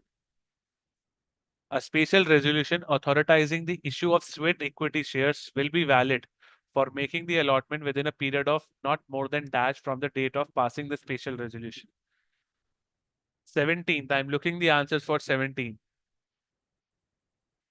So special resolution authorizing the issue of said equity shares shall be valid for making the allotment within a period of not more than what. So it was valid and not passed. Sorry for my bad reading. But what will be the correct answer? Yes, it will be option number B. And the section associated to this is section 54. Okay. The sweat equity share shall be valid for making an allotment for a period of not more than 12 months. A company shall not issue set equity shares for more than 15% of the paid up equity or 5 crores in a financial year. This is also very, very important. And I'm repeating it for the last time. Please, once you get the PDF of this class, try to revise all these sections so that a revision can be done. A new debenture certificate in a case of transfer shall be delivered within dash of the recipient of the transfer deed. So debenture certificate will be available to you when your transfer deed has been available. But within what time? Within what time? Within what time a new debenture certificate in the case of transfer shall be delivered? Please tell me. Please tell me the answer.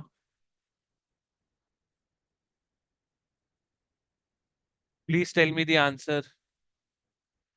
Yes, the answer will be 1 month. It will be delivered within 1 month. Okay. This is your section 56 of the transmission of securities. Every company shall deliver the securities, or every company shall deliver the certificate of securities allocated, transfer, or remitted within period of 2 months in the date of incorporation, in the case of subscriber, or in the case or to the memorandum, within 2 months from the date of allotment, within a period of 6 months, within a period of 1 month from the date of recipient. This is where the question was formed. Okay. So answer will be option number B over here. Moving forward to the 19th one. In the case of company has incurred loss, which current year, during the current financial year, up to the end of quarter immediately preceding, you only read it, right? Such interim dividend shall not be declared at a rate higher than the average dividends declared by the company during the immediately preceding dash financial years. A confusing question, I hope. 19th, 19th. I'm looking the answers for 19th. Yes, very good. Very good. The correct answer will be B, and I can see Kanchi, Amisha, Marcus, Nilesh, all of you are saying B only, right? So this is with respect to your, I would say what? With respect to your interim dividend. And I have given you a picture also from our concept classes that if you see in the company, in the case a company has incurred a loss during a current financial year, up to the end of quarter immediately preceding the date of declaration of the immediate interim dividend, such interim dividend shall not be declared at the rate higher than the average dividends declared by the company during the preceding 3 years. So this is what the theoretical point is all about, which you all have to remember. Chalo, last 5 questions to solve. In the event of inadequacy or absence of profit in any year, a company may declare dividend out of free reserves, which are basically your journal reserves, subjected to the fulfillment of following condition. One certain condition is the total amount to be drawn from such accumulated profits shall not exceed dash of the sum of its paid up share capital free reserves as appearing in the latest audited financial statements. I'm looking for 20 now. My answers for 20, A, B, C, or D. Yes, it will be option number D, which is 1/10. Very good. Right? And it is very easy. Now, if you know the rules, section 123 of declaration of dividends, there are multiple conditions, 1, 2, 3, and 4. The question was made from the condition number 2, that you cannot exceed 1/10 of the 1/10 of the sum to be paid. Then the situation number 3 and situation number 4 are also important. Please do read it once you get the PDF. 21 now. If a dividend not paid or warrant was not posted by a company within 30 days of declaration, this is also very, very important. Interest, facts and figures are very, very important for your Companies Act. If dividend not paid, warrant not posted by a company within 30 days of declaration, interest at the rate dash per annum will be levied. Yes, can I have the answers for 21? 21, Nilesh is saying D, Kanchi is saying D, Umang, everybody is saying D. Therefore, the answer will be D only, which is 18% because you all have validated. Now, this is the situation. Declaration of dividend within 5 days of declaration, deposit in schedule bank and pay dividends to the shareholder. After 30 days, dividend not paid, not claimed. Right? So, in this case, what will happen? You have to see. If you see, my friends, if you do not pay it in 30 days, then yes, interest of 18% per annum. If amount not transferred within 7 days, then interest of 12% will be levied. So this is the situation and the question was made from this information. Okay. This is your section 124, 127. Question number 22. An amount in the unpaid dividend account lying there for dash years must be transferred to IEPF, Investors Education and Protection Fund. Amount paid, amount in the unpaid dividend account. Amount in the unpaid dividend account lying there for dash years must be transferred to IEPF. Please tell me the right answers for this.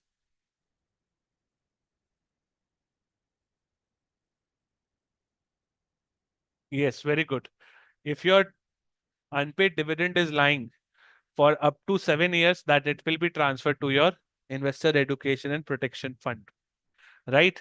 And this is the same story which we have just discussed on the previous slide. 23 now. The first auditor of the non-government company needs to be appointed by the board in how many days from the date of registration of the company? 15, 30, 90, 180 days, or none of the above. And yes, do not expect me to explain Companies Act because this is kind of very theoretical in nature. So you have to remember the facts and just cover up. Yes, the first auditor of a non-government company needs to be appointed by the boards in how many days from the date of registration of the company? Yes, the correct answer will be B, 30 days. Because if you see as per section 139 subsection 6, first auditor of the company shall be appointed within first 30 days, right? And within 90 days, it is for your extraordinary journal meeting. Do remember it. Last two questions. Last two questions. Under which of the following conditions a person can be appointed as an auditor? A person is an officer or employee in a company. A person is an auditor of 21 small companies. A person has been convicted by a court. A person whose relative hold more than under which of the following conditions a person can be appointed as an auditor. So which is the condition wherein you can say that yes, this person can be appointed as an auditor? What will be the correct answer? Yes, a person has an auditor of 21 small companies. And this I am taking from section 141, disqualification. So if you see, many points over here were related to disqualifications only, right? If he is an officer from the company, then you cannot have a person who is a partner, who is an employment, an officer of a company again, a person or his relative also, right? So these are multiple conditions wherein you can disqualify an auditor. Moving forward to the last one. Frauds of value above dash are reported to central government by auditors. If there is any fraud of dash minimum amount, then central government needs to be informed by the auditors. What will be the right answers over here? Yes, in this case, the answer will be 1 crore. So if there is any 1 crore, report to central government. If fraud is less than 1 crore, then report it to the audit committee of the board. Said as per section 143 again. Now that completes our overall 25 questions. So today we have completed 25 of pension, 25 of management, 25 of finance, and 25 of Companies Act as well. So this concludes our marathon number 2 of PFRD as well. Okay. So if you see paper 2, this we have discussed, right? Yesterday only. We have discussed paper 2, some components today also. And paper 1, tomorrow we will have your GA. And in GA, Devanshu sir is going to do 150 MCQs. And the time will be same, 3 to 6 p.m. And currently, my friends, we are running a very big sale on EduTap. The code which you can all use for regulatory bodies is September 74. This code will help you to get 74% off. The code will be valid up to 3rd September, midnight only. Thank you for joining us. Do subscribe to our YouTube channel if the session was good, and you will get the PDF of this particular marathon in the Telegram channel. If you want to join Telegram channel, again, the link is given in the chat box. Thank you, and I hope you enjoyed the session for today. Okay, Sheetal is giving the doubt, but in the act, there is no mention of auditor of this. 24. Sheetal, what you can do is, for your better explanation, you can email me your doubt on hello@edutab.co.in. Okay, just email me on hello@edutab.co.in, because then I will be able to explain you this doubt in the best manner, because I have to give all the snippets and everything. Okay. Chalo ji. Bye bye. Have a good day ahead. For all the doubts which are not mentioned, and because my throat is also about to give up, you can mail us on hello@edutab.co.in. I will make sure that all your doubts are addressed in 12 hours from the date you mail. Okay. So bye bye. Have a good day ahead. And it was very nice for all of you. Tomorrow we will join again. But mind you, tomorrow we will do current affairs with Devanshu sir, 150 questions of last 3 months, which is definitely important for all of you. Bye bye. Have a good day ahead.